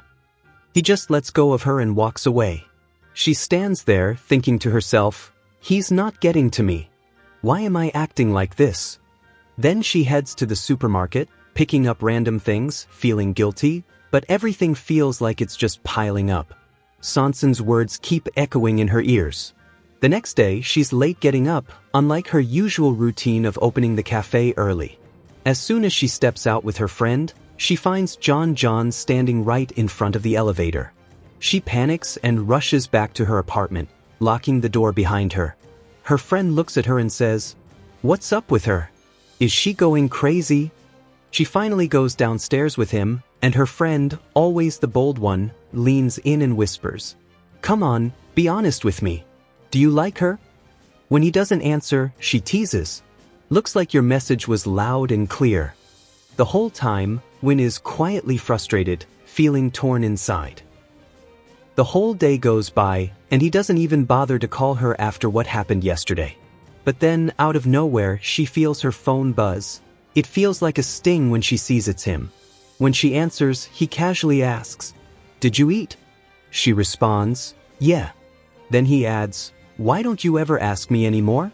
You used to always check, make sure I ate." He tells her, "Your father invited us for lunch tomorrow. How about we go together?" She quickly replies, "No, I'm busy. It's better if we go separately." Her friend, who's standing nearby, hears the conversation and says, "Well, if it's son, then it's fine. But why the sudden coldness, Win? You're a lawyer now, right? You should be able to look someone in the eye and tell if they're lying or telling the truth. So, what's going on?" The next day, when they go to have lunch with her father, John notices that every time she raises her arm, she winces in pain. In the middle of the conversation, John suddenly says, "I need to tell you all something." And he stands up, taking her hand. "Will you marry me?" Her father almost chokes on his food, and John's dad looks at him, confused. But her son tries to hold himself together, desperately trying not to show his surprise. Win, however, doesn't miss a beat. She tells him, "Stop fooling around. Let's just eat." John responds, "Wasn't that your thing? You always said we weren't a real family on paper. If something happens to one of us, we won't even have any legal right to inherit or claim anything." She shoots back, "Well, can you stop talking nonsense? No one's paying attention to you right now." After lunch, they all sit together on the rooftop. She tells him that she didn't take John's words seriously, and she's not going to take his seriously either. She reminds him that when they were in elementary school, she told him they'd get married. After all, they grew up together, so it was natural to feel responsible for each other. He looks at her and says, "No, I mean it. And as for what you said, let's start over. Let's forget everything and begin from scratch, as if we've never met before. Let me have a chance, because my life is all about you. Just give me a chance." Later, when he goes downstairs alone, he overhears a conversation between her father and the two boys. Her father says, "You both are my sons. I've raised you to..." Her father responds, "Whoever my daughter chooses, that's who I'll accept. I have no objections." John smiles and says, "Thank you, Uncle. I appreciate it." Later, the two boys walk together, and just as son is about to say something, John interrupts, "Don't say anything. I know what you're thinking. You came back because your real dad is here, but I was afraid that Win's father would hate me and that I wouldn't have a family here. So I thought if I married her, all the problems would be solved, and we'd be a real family. Nothing more, nothing less." But her son looks at him and says, "You're bold. As far as I'm concerned, I'm nothing to you. We don't need a paper to be siblings. We don't need that nonsense to prove anything. You're my brother, no matter what happens." At that moment, Win comes down from the rooftop and finds Sanson's father. He's talking to his mother, the manipulative woman, who tells him, "I let you go on a month-long break to clear your mind, but I need a real relationship to move forward. You need to be by my side, and you can't leave your younger sister alone. How can you be so selfish and thoughtless?" He replies, "She's young, she's tired, and I'm just fed up with you." She responds calmly, "I know. That's why I let you take a break, but you have to come back." Meanwhile, her son is under pressure and doesn't want to go back. He receives messages from his younger sister, telling him that everything is fine and he should just relax and rest. She misses him and hopes he'll return after the month is over. He can't stand himself, feels restless, can't sleep, and keeps thinking about how his mother used to shout and scream when they lived together. He remembers how she would break things when she was angry and how she'd always... He mutters, "You're the reason I'm in this situation," and takes some medicine. Whether it's a sleeping pill or antidepressant, it's unclear. The next day, he knocks on her door as she's preparing a drink, and she asks him, "Did your dad give you this to help you sleep? You're sleeping well, this should help you." He replies, "If someone gave me a chance, I'd sleep peacefully." She tells him, "Go to the hospital, son. May God make it easy for you." Later, in the cafe that afternoon, John goes to help her with the cleaning. She knows now why he wants to marry her, and she tells him, "I wish I could get into your head. My dad won't let you go easily. He considers you more like a son than me. He's been cleaning this room all these years, hoping you'd come back and sleep here. I even told him myself." She tells him, "Forget what I said about not being a family. I was just upset with you all, that's all." Later that night, in her father's restaurant, Sanson's father scolds him. "Tell me, what did your mother do to you to make you come back here for good and lie just to leave?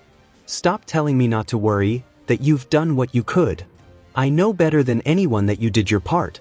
But don't tell me not to worry. Tell me, share your problems and worries with me, and we'll solve them together. Why do you think I'm not capable of helping?" But he refuses to open up and insists that everything is fine, I'm good, there's nothing wrong. Her father tries to calm things down and suggests they take a walk outside. As they walk, her son says, "You should come with me." The hospital will check his back tomorrow to see what's wrong, so he goes for a checkup with her the next day. When her son sees her, he takes her along to get her wrist checked. Says, "How did you know?" He replies, "I pay attention to everything that concerns you, if you care." She keeps looking at him as he examines her hand, lost in thought and not focused. "Yes, sir? What's wrong?"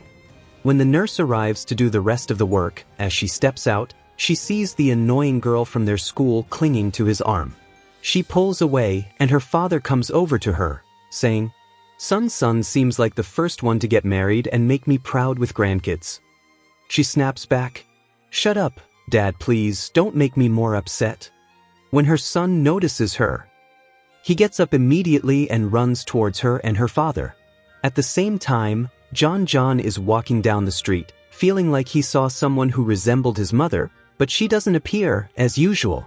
He stops, feeling lost, but then he spots his friend, the daughter of his friend, who taps him on the shoulder and says, "Hey, why are you standing here?" Meanwhile, her father accidentally bumps into a woman, and it turns out to be John's mother, but in a completely different part of the street. The same situation repeats itself from 10 years ago. John turns to his friend's daughter and says, "Are you going to tell her about the embarrassing situation where she caught me?" She replies, "Shame on you. It's been years, and you didn't tell her about the first time. Well, now you have a chance for a new one. Just anything you ask." She responds, "I want you to." She says, "You'll be my boyfriend. My mom insists on me going on a blind date, and I want you to come rescue me from it." He replies, "That's easy, you scared me when you said boyfriend at first." At the same time, her father is trying to convince John's mother to let him see her, but she says that she only watches him from a distance and then walks away. He says, "Don't be so cold-hearted, let him see you just once." She replies, "It's not possible because she killed someone." Meanwhile, their daughter, son, says to him, "You're like my brother, nothing more, and I don't want to think about anything beyond that. I can't give you a chance." When he tries to talk to her, she refuses to speak at all. They leave the restaurant and find that it's raining heavily, so they take shelter together under his jacket until they reach the tunnel, staying there until the rain stops. When he tries to dry her off and check if her hair is wet, it starts to static charge, and she pulls away from him. He says, One, look at me please." She turns her head awkwardly, unable to look him in the eye. He jokes about how she only says no to him, like she does with her brother, and then gently holds her face in his hands, leaning in to kiss her. She hesitates, confused, as she neither wants to push him away nor does she know how. When he pulls back, she says, "Damn you, what are we going to say now?" She asks him, "What about you, your father, and John?" He replies, "That's the problem from the beginning, it's not about your feelings for me." Then he hugs her tightly and says, "As long as the problem is anything other than you not being interested in me, I can solve it. The most important thing is that you stay by my side." The next day, he goes to her cafe before it opens, bringing food so they can have breakfast together. Meanwhile, Abu Bintna tells Abu Sound that he met with John's mother, remembering that she hadn't finished what she was trying to say after mentioning that she'd killed someone. He recalls her saying it was in the past and that she'd opened a shop in the area. She warned him that if he told John, she'd close the shop and disappear forever. As for the blind date, it turns out to be his friend who's dressed in a funny outfit and wearing makeup, trying to make the situation lighter. She's sitting there, praying that something would change when, out of nowhere, John walks in. She's surprised, and he rushes over to her, saying, "Baby, what are you doing here? You're going to drive me crazy. How could you leave me and go on a blind date, soul?" She turns to the man sitting next to her and says, "This is John, the man I love." The man nods, smiles, and walks away. The rest of the people in the cafe begin clapping, almost as if they're watching a scene unfold in a drama series. As she walks out of the cafe with John, he looks at her and says, "See how well I acted? But wow, you're amazing. You acted way better than me." Should I tell him, or do you want to tell him? You know, I'm going crazy from his ignorance. The important part is that in the street, he meets a realtor who stops to greet him and says, "The building you had your eye on has been sold, but it's okay. I told you wouldn't find a building priced at such a good deal for $800,000 right now." His friend, who is the daughter's friend, shouts at him, "What do you mean, $800,000? He explains to her that he wanted to buy this building for the father of the daughter to secure his life and stop working. She replies, "Yes, it's a nice gesture to give him a gift, but wouldn't it be better to ask him first if he actually needs it?" He agrees with her, saying, "You're right, I'll do that." Then, he goes to the father of the daughter and hands him a notebook in which he saved his money and says, "This is for you. I thought about buying a building in your name, but I wanted to check with you first." He says, "I wanted to get your opinion first," and the father asks, "Where did you get this money from?" The second man replies, "I worked abroad in restaurants, washed dishes, and did many things. One of the customers hired me to be a model, and I saved up the money." The father of the son gets angry and says, "So, I told you to go and do what you love, but if life was hard on you, why did you come back and degrade yourself like this? I never let you work with me at the restaurant unless you insisted on helping me. But now, you're here offering me this money. You know, fathers raise their children so that when they grow up, they can pay back the debt. I raised you to live your life, enjoy it, and be good people." He says, "It's not so you get humiliated and return the money I spent on you. I chose to love you and raise you. No one forced you on me. Is it because you know I'm not your real father that you're treating me like this? Do you think I raised you well just to have you repay me?" The son replies, "No, Dad, honestly, I just want you to rest and stop working so much. It's time for you to relax, and we will take care of you." The father gets very angry and is on the verge of tears, saying, "Take your money and get out of my sight now." The son leaves, and later he calls his friend, the daughter, to talk about what happened. She tells him that Abu Woon isn't mad at him, but he's upset because he feels how much the son has struggled far away from him. He says, "I know, honestly, and I don't know what I would have done without you. Thank you for listening to me." That night, Abu Kessa goes to the cafe to get a cake from the daughter. He tells her that the son is very sick and has a cold with a fever. She immediately rushes to his house, getting the apartment password from John. She finds him lying on the bed, feeling ill. She tells him, "You're sweating so much, get up and change your clothes." He says, "I'm already done changing," while wiping off the medicine he took. He's about to take his clothes off when he jokingly says, "Watch me." "Okay, sit on the bed."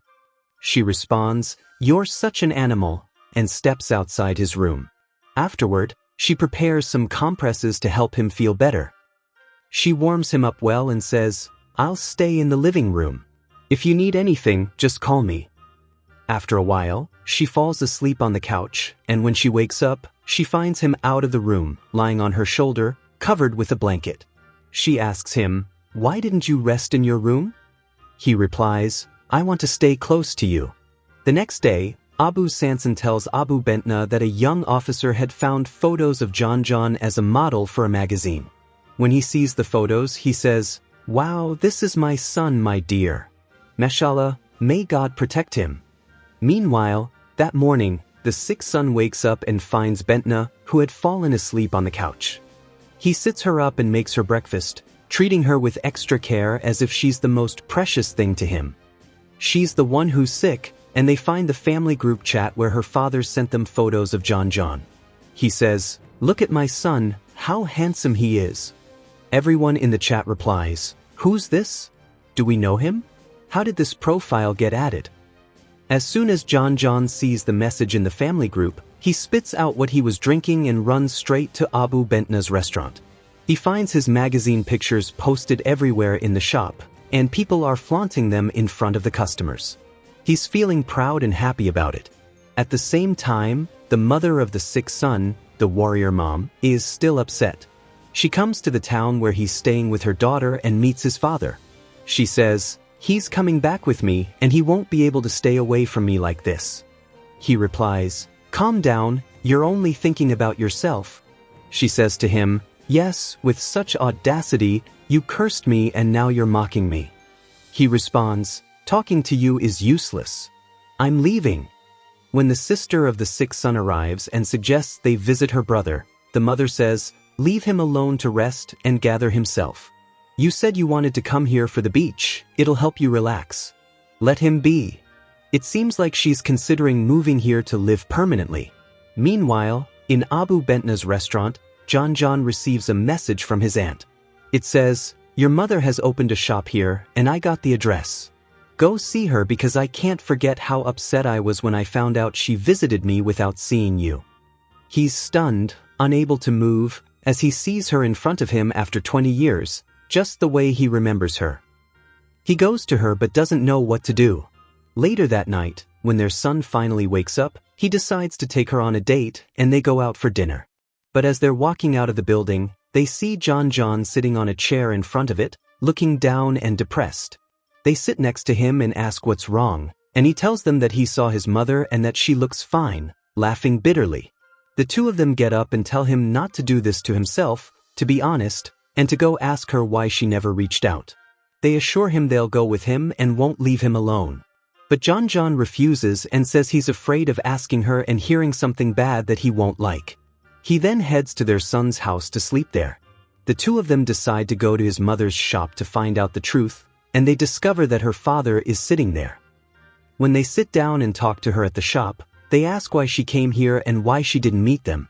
They tell her that John doesn't know she's here. Their daughter can't handle it anymore and starts reprimanding her, saying that she abandoned him and made him feel like a burden. She says he never felt like part of the family and that they've always been struggling. At the same time, John is surprised when he gets unexpected guests at his house. His mother, the manipulative woman, and his sister. He wonders out loud about the coincidence of them showing up and wonders what they're doing there. He reluctantly agrees to host them until they leave.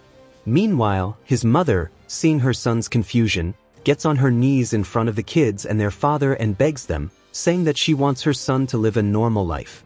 She's doing well now because, in reality, she would be considered a killer if he lived with her. He would suffer greatly from what would be said about him in her absence. It's better for him to be with them and with the father of the girl, as he will be fine and live well. So, the son thinks about his mother, and she tells him that he is a curse and that he ruined her life, and how she perfected making him feel bad about his life. But, John's mother wants him to live well, even if it's far from her. She doesn't want him to be attached to her, even if it means he dies. The girl feels sorry for her and goes back to face her, telling her that they are living well because of John, who is always there for them. Even when they're sad, he makes them laugh, and when they're upset, he cries first and consoles them. He's waiting for you, wanting to laugh and cry with you, and he'll light up from you. After that, our kids drive together in the car, and he says to her, so, it's only John who comforts you? Seriously? She replies, oh my God, are you jealous or what? He laughs and says, let's drop the subject. Meanwhile, our son's mother and sister are walking around the apartment, looking at our son's room. His sister says to her, this is all his stuff here, like he's going to stay forever. His mother replies, it's fine, even if he stays for a month, he needs everything. John then asks, yes, he'll stay for a month, but how? The mother of the troublemaker responds, please, don't interfere with our family matters. Just close the door behind you as you leave. John turns and says, anything that concerns son, I'm involved with. We're not. He leaves and walks out of the apartment to see where our son is, as he keeps calling him but not answering.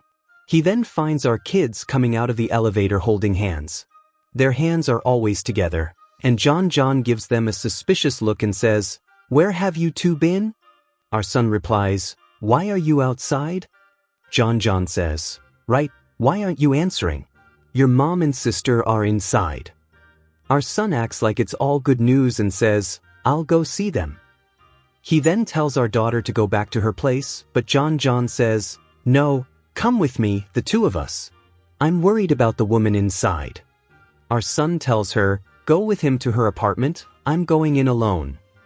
He goes inside to talk to her, and he finds the toxic woman telling him that he's selfish and doesn't care if she dies, saying that he's never cared about her. How can he leave her like this? He gets upset and says that he's always been worried about her, just like he was worried about his sister who passed away. He was afraid she'd leave him, but she wasn't afraid of dying or anything happening to her. She slaps him, and his sister hears them and runs to grab her.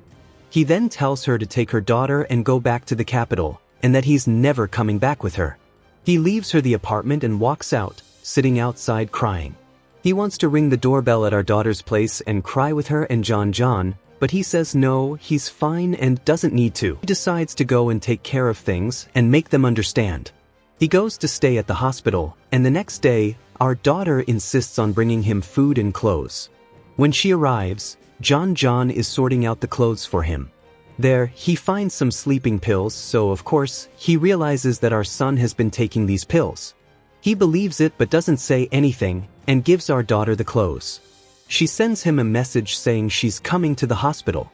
He goes out to meet her, and when he sees her, he feels like he forgot he was upset the night before, and that the sun is out, and everything's okay. They have lunch and take a walk. She asks him if his mother came to take him with her, and he says yes, but he's not going with her, no matter what. When she tells him he'll be fine, he replies, "Yes, Mom." She tells him, "You'll be fine." He replies, "I don't care about her, I'm telling you." She responds, "I'm fine, and if you decide to stay because of me and want to leave, that's okay. Yes, I cried for 10 years and begged you, but life is different now. I can come to the capital in seconds, and you can come to me too." Sound interrupts her, grabs her hand and says, "Please don't keep telling me to leave. I love hearing from you, Sound. I can't live without you." She laughs and says, "Of course, I'm joking. Where are you going? I've been waiting to catch you." He pulls her in closer. She says, "Someone might see us." He responds, "I wish they would.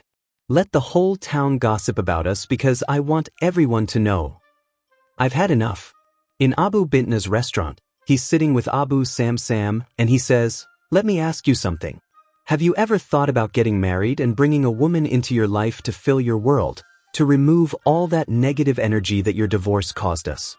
Abu Sam replies, "Why don't you do it first? I've always wanted to see you living with him John under one roof, but what can I say? I wasn't really a fan of her." Abu Bintna responds, "Man, you're getting old and losing it. What were you ever a fan of?" Then Abu Bintna says, "Oh my God, I thought you raised John because of that." Abu Bintna cuts him off. "Shut your mouth and never say that in front of the kids." Later, in the hospital, their son sees his mother coming in to talk to him. She's awful and her sister died because of her. Now her second daughter is suffering too. She kept begging and in the end she says, "Take me to your house, I don't want to stay at the hotel," with the usual dramatic behavior. Our son fell for it.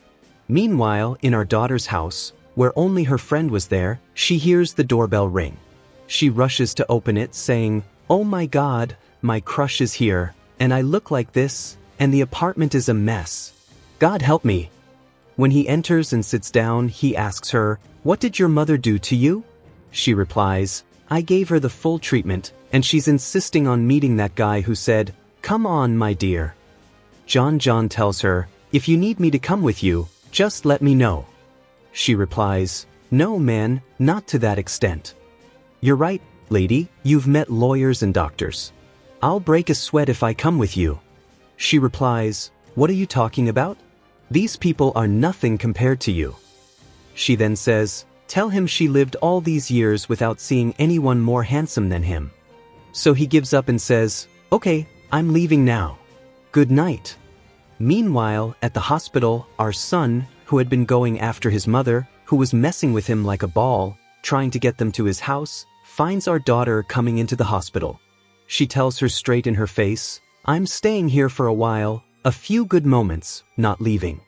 When our son asks, "What about my sister's school?" she says, "It's your fault for leaving your family behind, you've caused all this mess."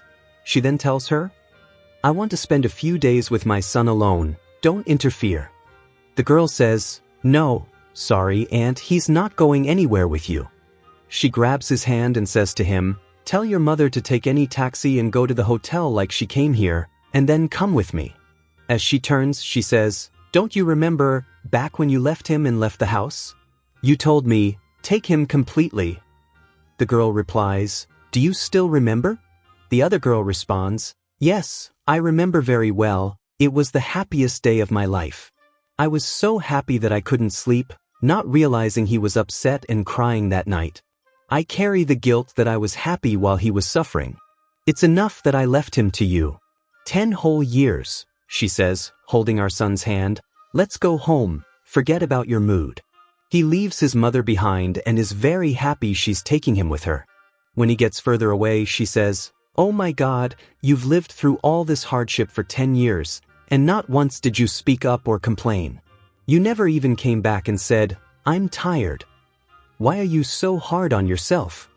He doesn't know how to answer her except by saying, "I love you so much," and hugs her tightly because no words can describe what he's feeling right now. When they reach home, they find John sitting in the living room, looking upset and angry.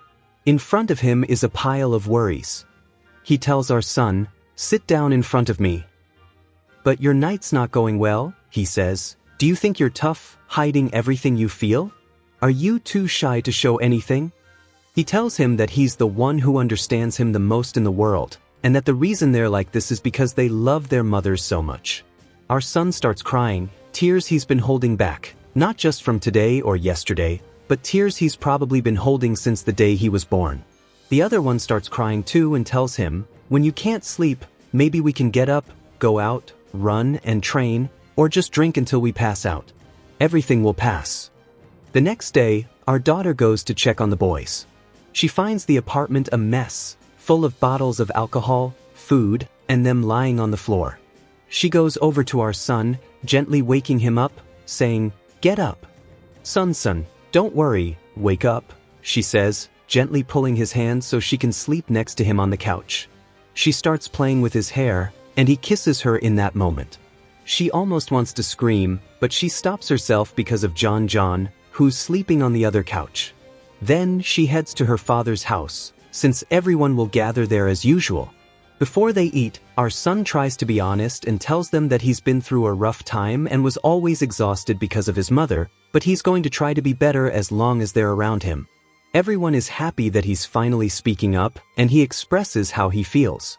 Afterwards, he goes alone to John's mother's house because he wants to tell her a few things from the heart, that he's always been raised alongside her as if, Son, don't worry, wake up," she says, gently pulling his hand to get her to sleep next to him on the couch.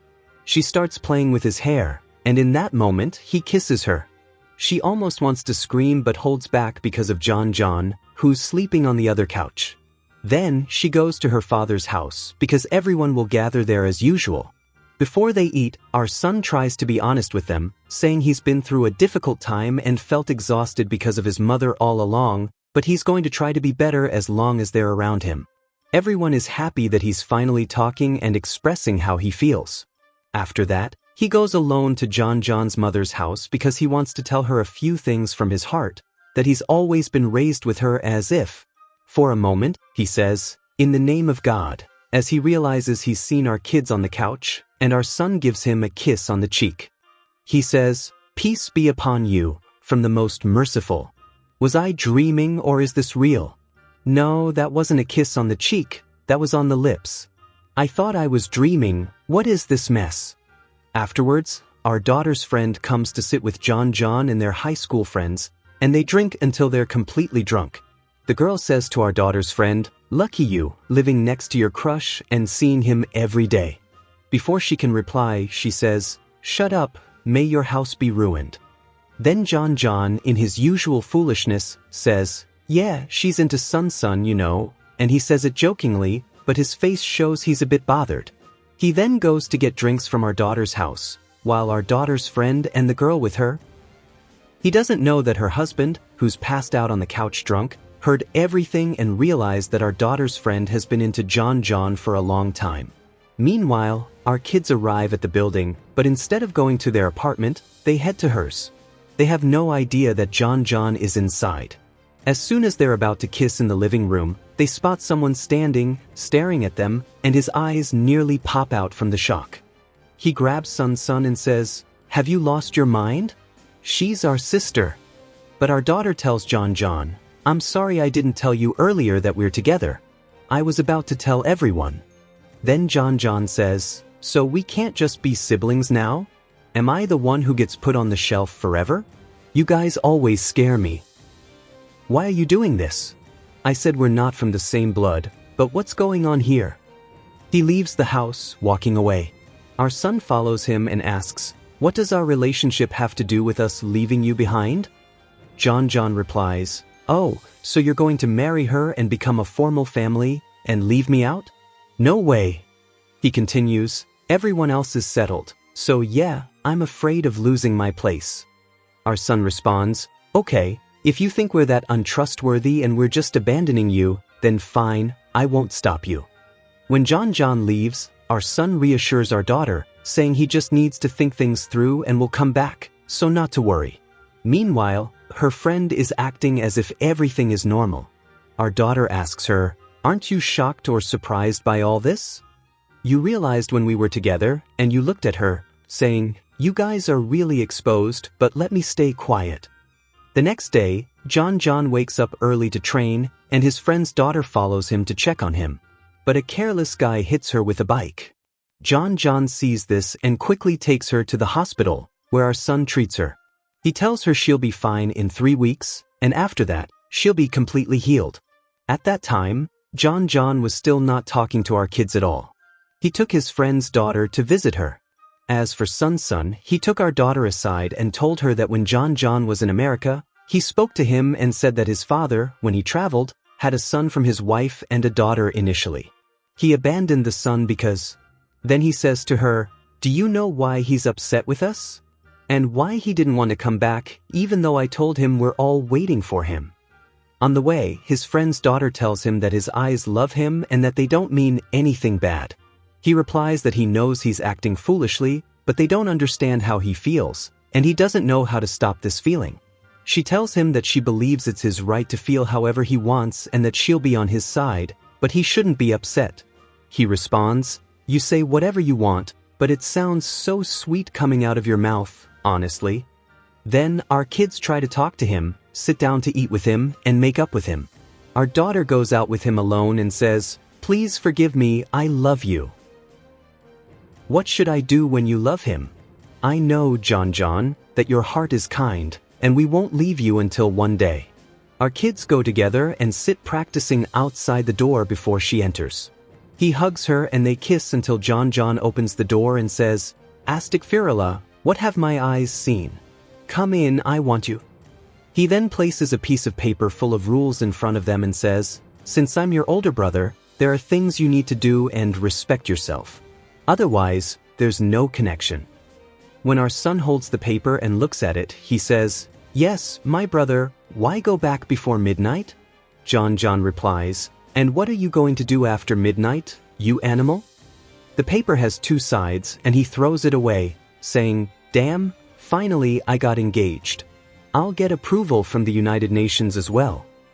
Then he drops to his knees, holds John's leg and says, "Please, Uncle, I'll get her an apartment overlooking the sea and I'll take care of it." Our daughter also kneels down. John laughs and says, "Stop tickling me, you sweet child." The next day, John goes to see his mother at the store. She's sitting and smiling in front of a man. When she notices him, she runs after him. He says to her, "Why are you following me? Didn't you leave me alone? You're happy eating, drinking, laughing, and meeting a man. What do you want from me?" He leaves and walks away.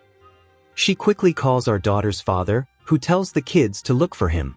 But our daughter's friend gets a message while she's with them, worried about him wanting to meet her alone.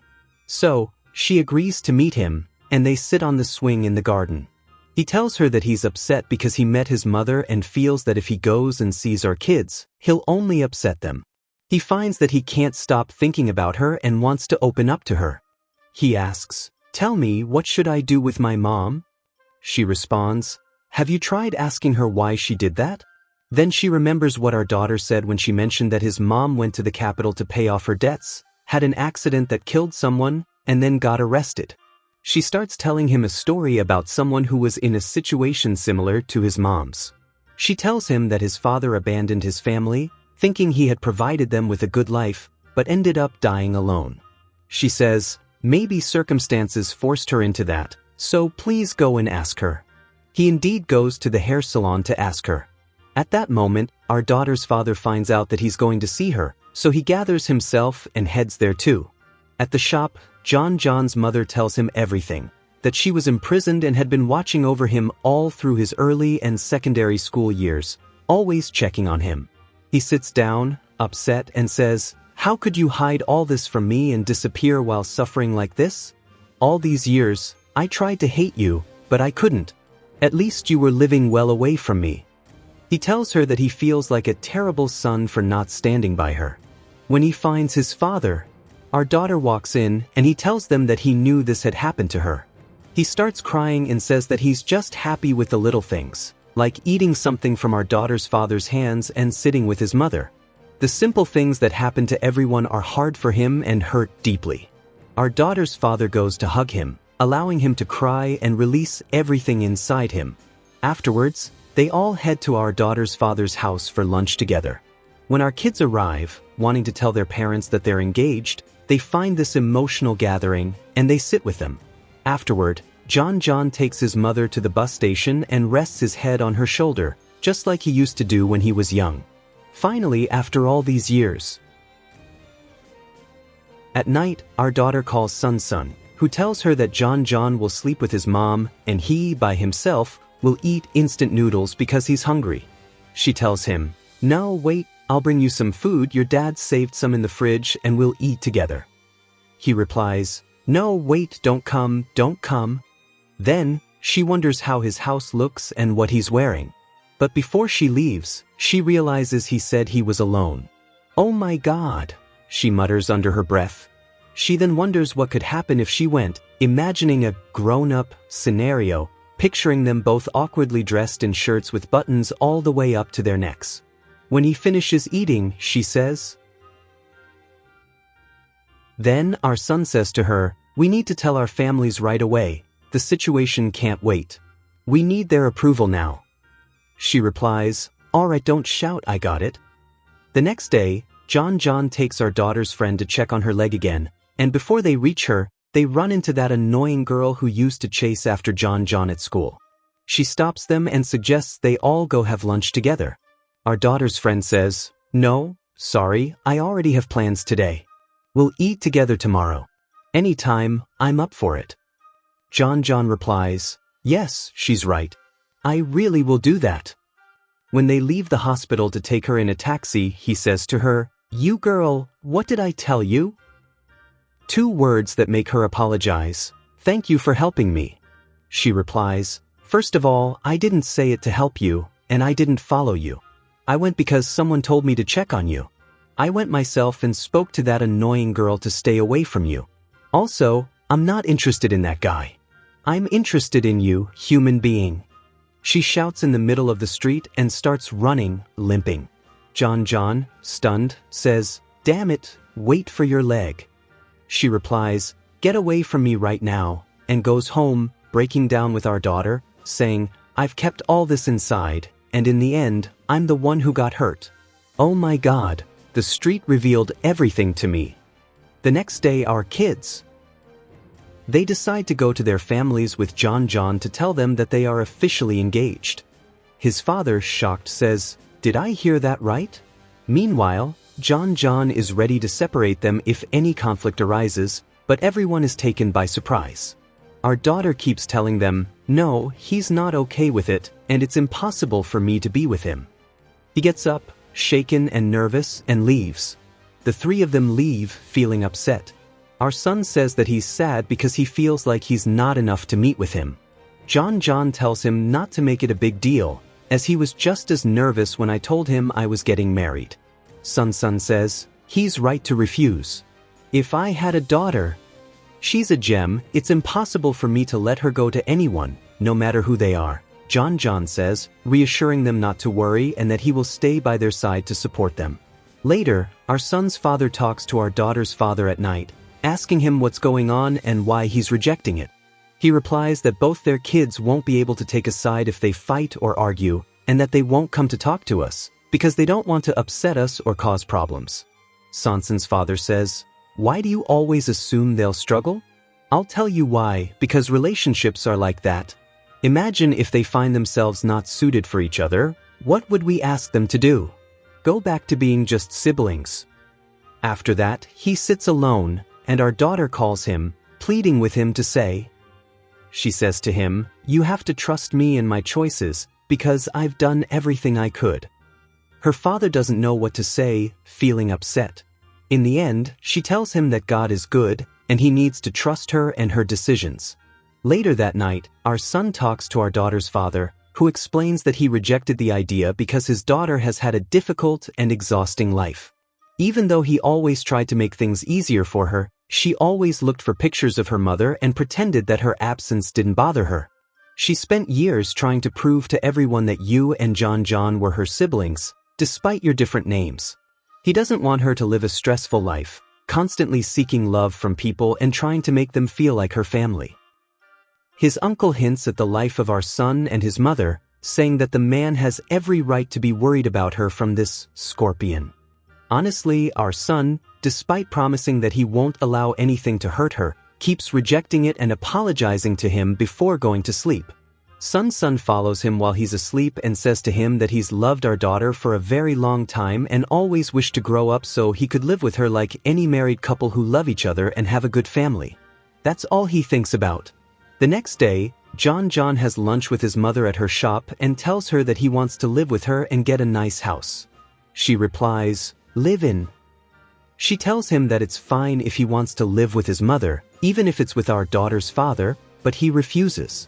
When he looks at her phone, he notices she's set a picture of him from his magazine station as her wallpaper. He's really touched by it and feels emotional. Later, at our daughter's cafe, she's fixing a light bulb while talking to son, who wants to do something romantic. He tells her, "If you want to see me, look behind you." As she turns around with determination, she accidentally bumps into him, causing the boy to crash into the table behind them, which jostles into his side. They end up going to the hospital to check on him because he got hurt badly. Meanwhile, John is waiting for our daughter's friend, who's avoiding him. As soon as he sees her, he pleads with her to talk for just a little while. He asks her if she likes him, implying that she never liked son. She admits that she did. He then asks, "Why didn't you tell me earlier? Why only now?" She replies that she misspoke and regrets it, saying it's all in the past now. He feels upset by what she said, but responds, "Okay, fine, I'll pretend I didn't hear that," and walks away. Later, at our daughter's father's restaurant, he steps outside and bumps into John's mother, who almost falls. He catches her around the waist to steady her. They're standing in the street, almost like dancing the tango, and Sanson's father sees them, exclaiming, "Oh, wow." He runs to make sure he doesn't ruin the moment. Meanwhile, John is still upset with our daughter's friend, confused about why he feels this way but sensing something is wrong. Our daughter's friend's mother, the chameleon, came to find out who her daughter likes and who she's dating. She shakes her head, assuming it's someone from a lower status, and that's why her daughter rejects everyone she brings. Our daughter cries and says, "No one loves me, even the one man I loved." She's exhausted by it all. The mother swallows her words, seeing her daughter so upset. On the topic of burning mothers, Sim decides to visit our daughter at the cafe. She tells her, "Break up with my son. What you're feeling isn't love. It's because you've lived with him for years, and that's why you feel this way." She also tells her, "In return, I'll stop upsetting him. I think it's better for him to meet someone who doesn't know anything about his past." Our daughter is exhausted and doesn't respond to Sanson's calls or messages. He goes to the cafe and finds her unwell, so he forces her to go home and rest. Meanwhile, John goes to the cafe in her place, but as he's leaving, he runs into our daughter's friend, who's coming to help. She doesn't know he's there and acts coldly when he tries to be friendly with her. She tells him, Just so you know, I'm not your sister like Woon, so don't act like that, and I don't want any connection with you at all. Later that night, our son goes to see his mother and tells her he's here to put a stop to everything. He says she never cared about him even when his sister died, and that she never cared when he went to live with her and her other child. She used to care about her no matter what happened to him. He tells her that his sister who passed away is still missed, but they don't have to suffer forever. They can feel sad, but they can also feel happy, stay together, and support each other. She breaks down crying. Later that night, our daughter talks to her father about her relationship with Sun. She thought she loved him because he needed her and she needed him, but that's not the case at all. She admits that she can't live without him. He responds, "When did you grow up this much?" as she expresses her feelings. Her father says, "I never gave you permission to be in a relationship." She replies, "I know, but I still feel safe in your embrace." The next day, our son returns from the capital after. He visits his mother, and she runs to greet him, smiling, saying how much she missed him. He wonders what's behind such a warm welcome, but she assures him that no matter what happens, she will never abandon Sun. She expresses how deeply she loves him. In the middle of a crowd, she kisses him, while others pretend not to notice. Afterwards, she tells him that his mother came and said the typical words mothers say to their children's friends in TV shows, and how she didn't know how to respond, but that it didn't matter. She won't let it bother her. Later, he goes back to talk to our daughter's father, trying to convince him. He says, "You know how hard it is when you get angry, right?" The next day in the cafe, our daughter tells John that she and her friends have chosen a guy for their friend, someone sweet, well-mannered, educated, and employed, someone her mother would approve of.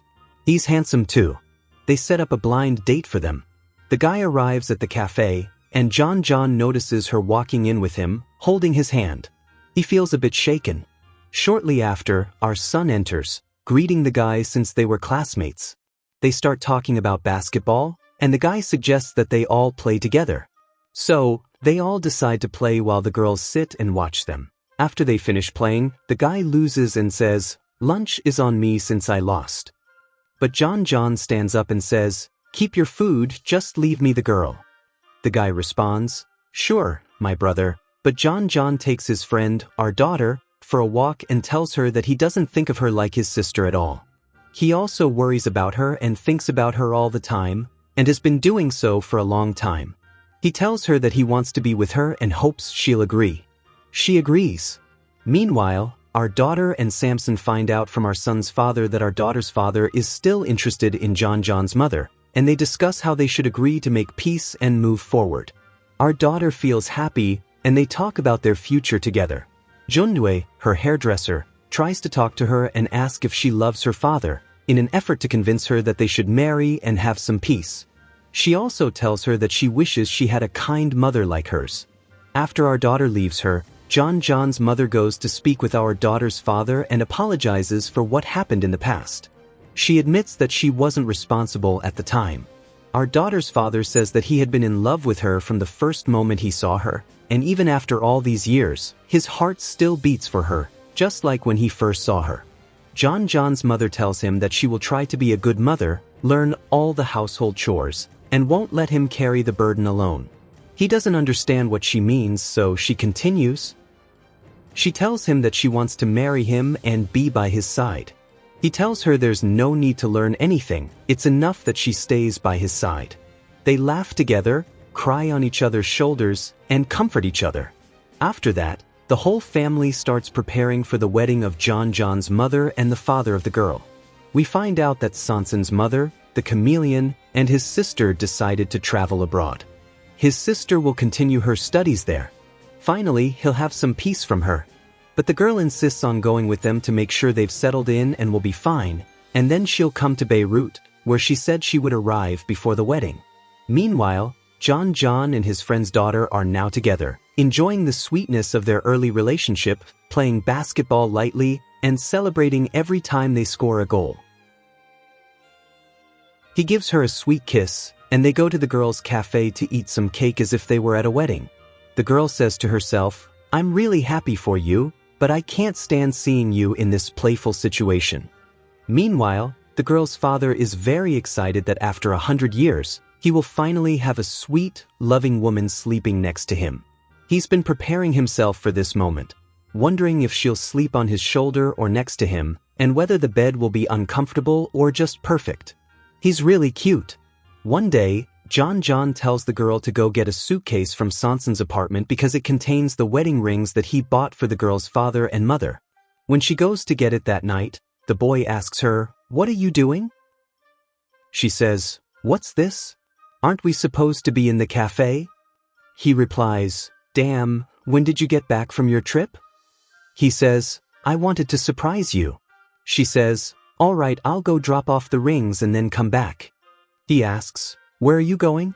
"I swear to your father, the wedding is tomorrow, and you're not going anywhere. I'm the wolf that caught Little Red Riding Hood, and we're not leaving this cottage." He then kisses her, and you know the rest. May God protect us from our desires. They fall asleep in bliss, forgetting to wake up for the wedding tomorrow, with the rings with them. John goes to look for her at Sanson's house, where they are sleeping in each other's arms like little birds, unaware of the world around them. When they hear the sound of the door knocks, and our son quickly rushes out. He sees John, who says, "Hurry up, man, she's been missing since yesterday, and we can't find her. When did you even arrive?" He pauses for a second and then asks, "Where is she? Why are you so nervous? Is what I'm thinking right? Get your mind straight right now." Our son grabs his hand and says, "Protect me, may God protect you." John replies, "Protect you today? At her parents' wedding? I'll take you to hell."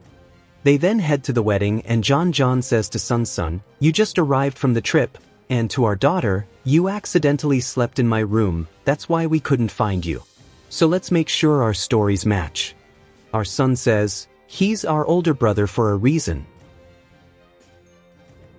And raise children in the best way. Not everyone knows how to be a father and mother, and not everyone who has children deserves to be called a father or mother. In the end, we hope you enjoyed our series and that the fans of Sojin who came from the True Beauty summary liked it. We truly hope you had fun, and honestly, your happiness is all that matters to us. See you in the next summary, and goodbye.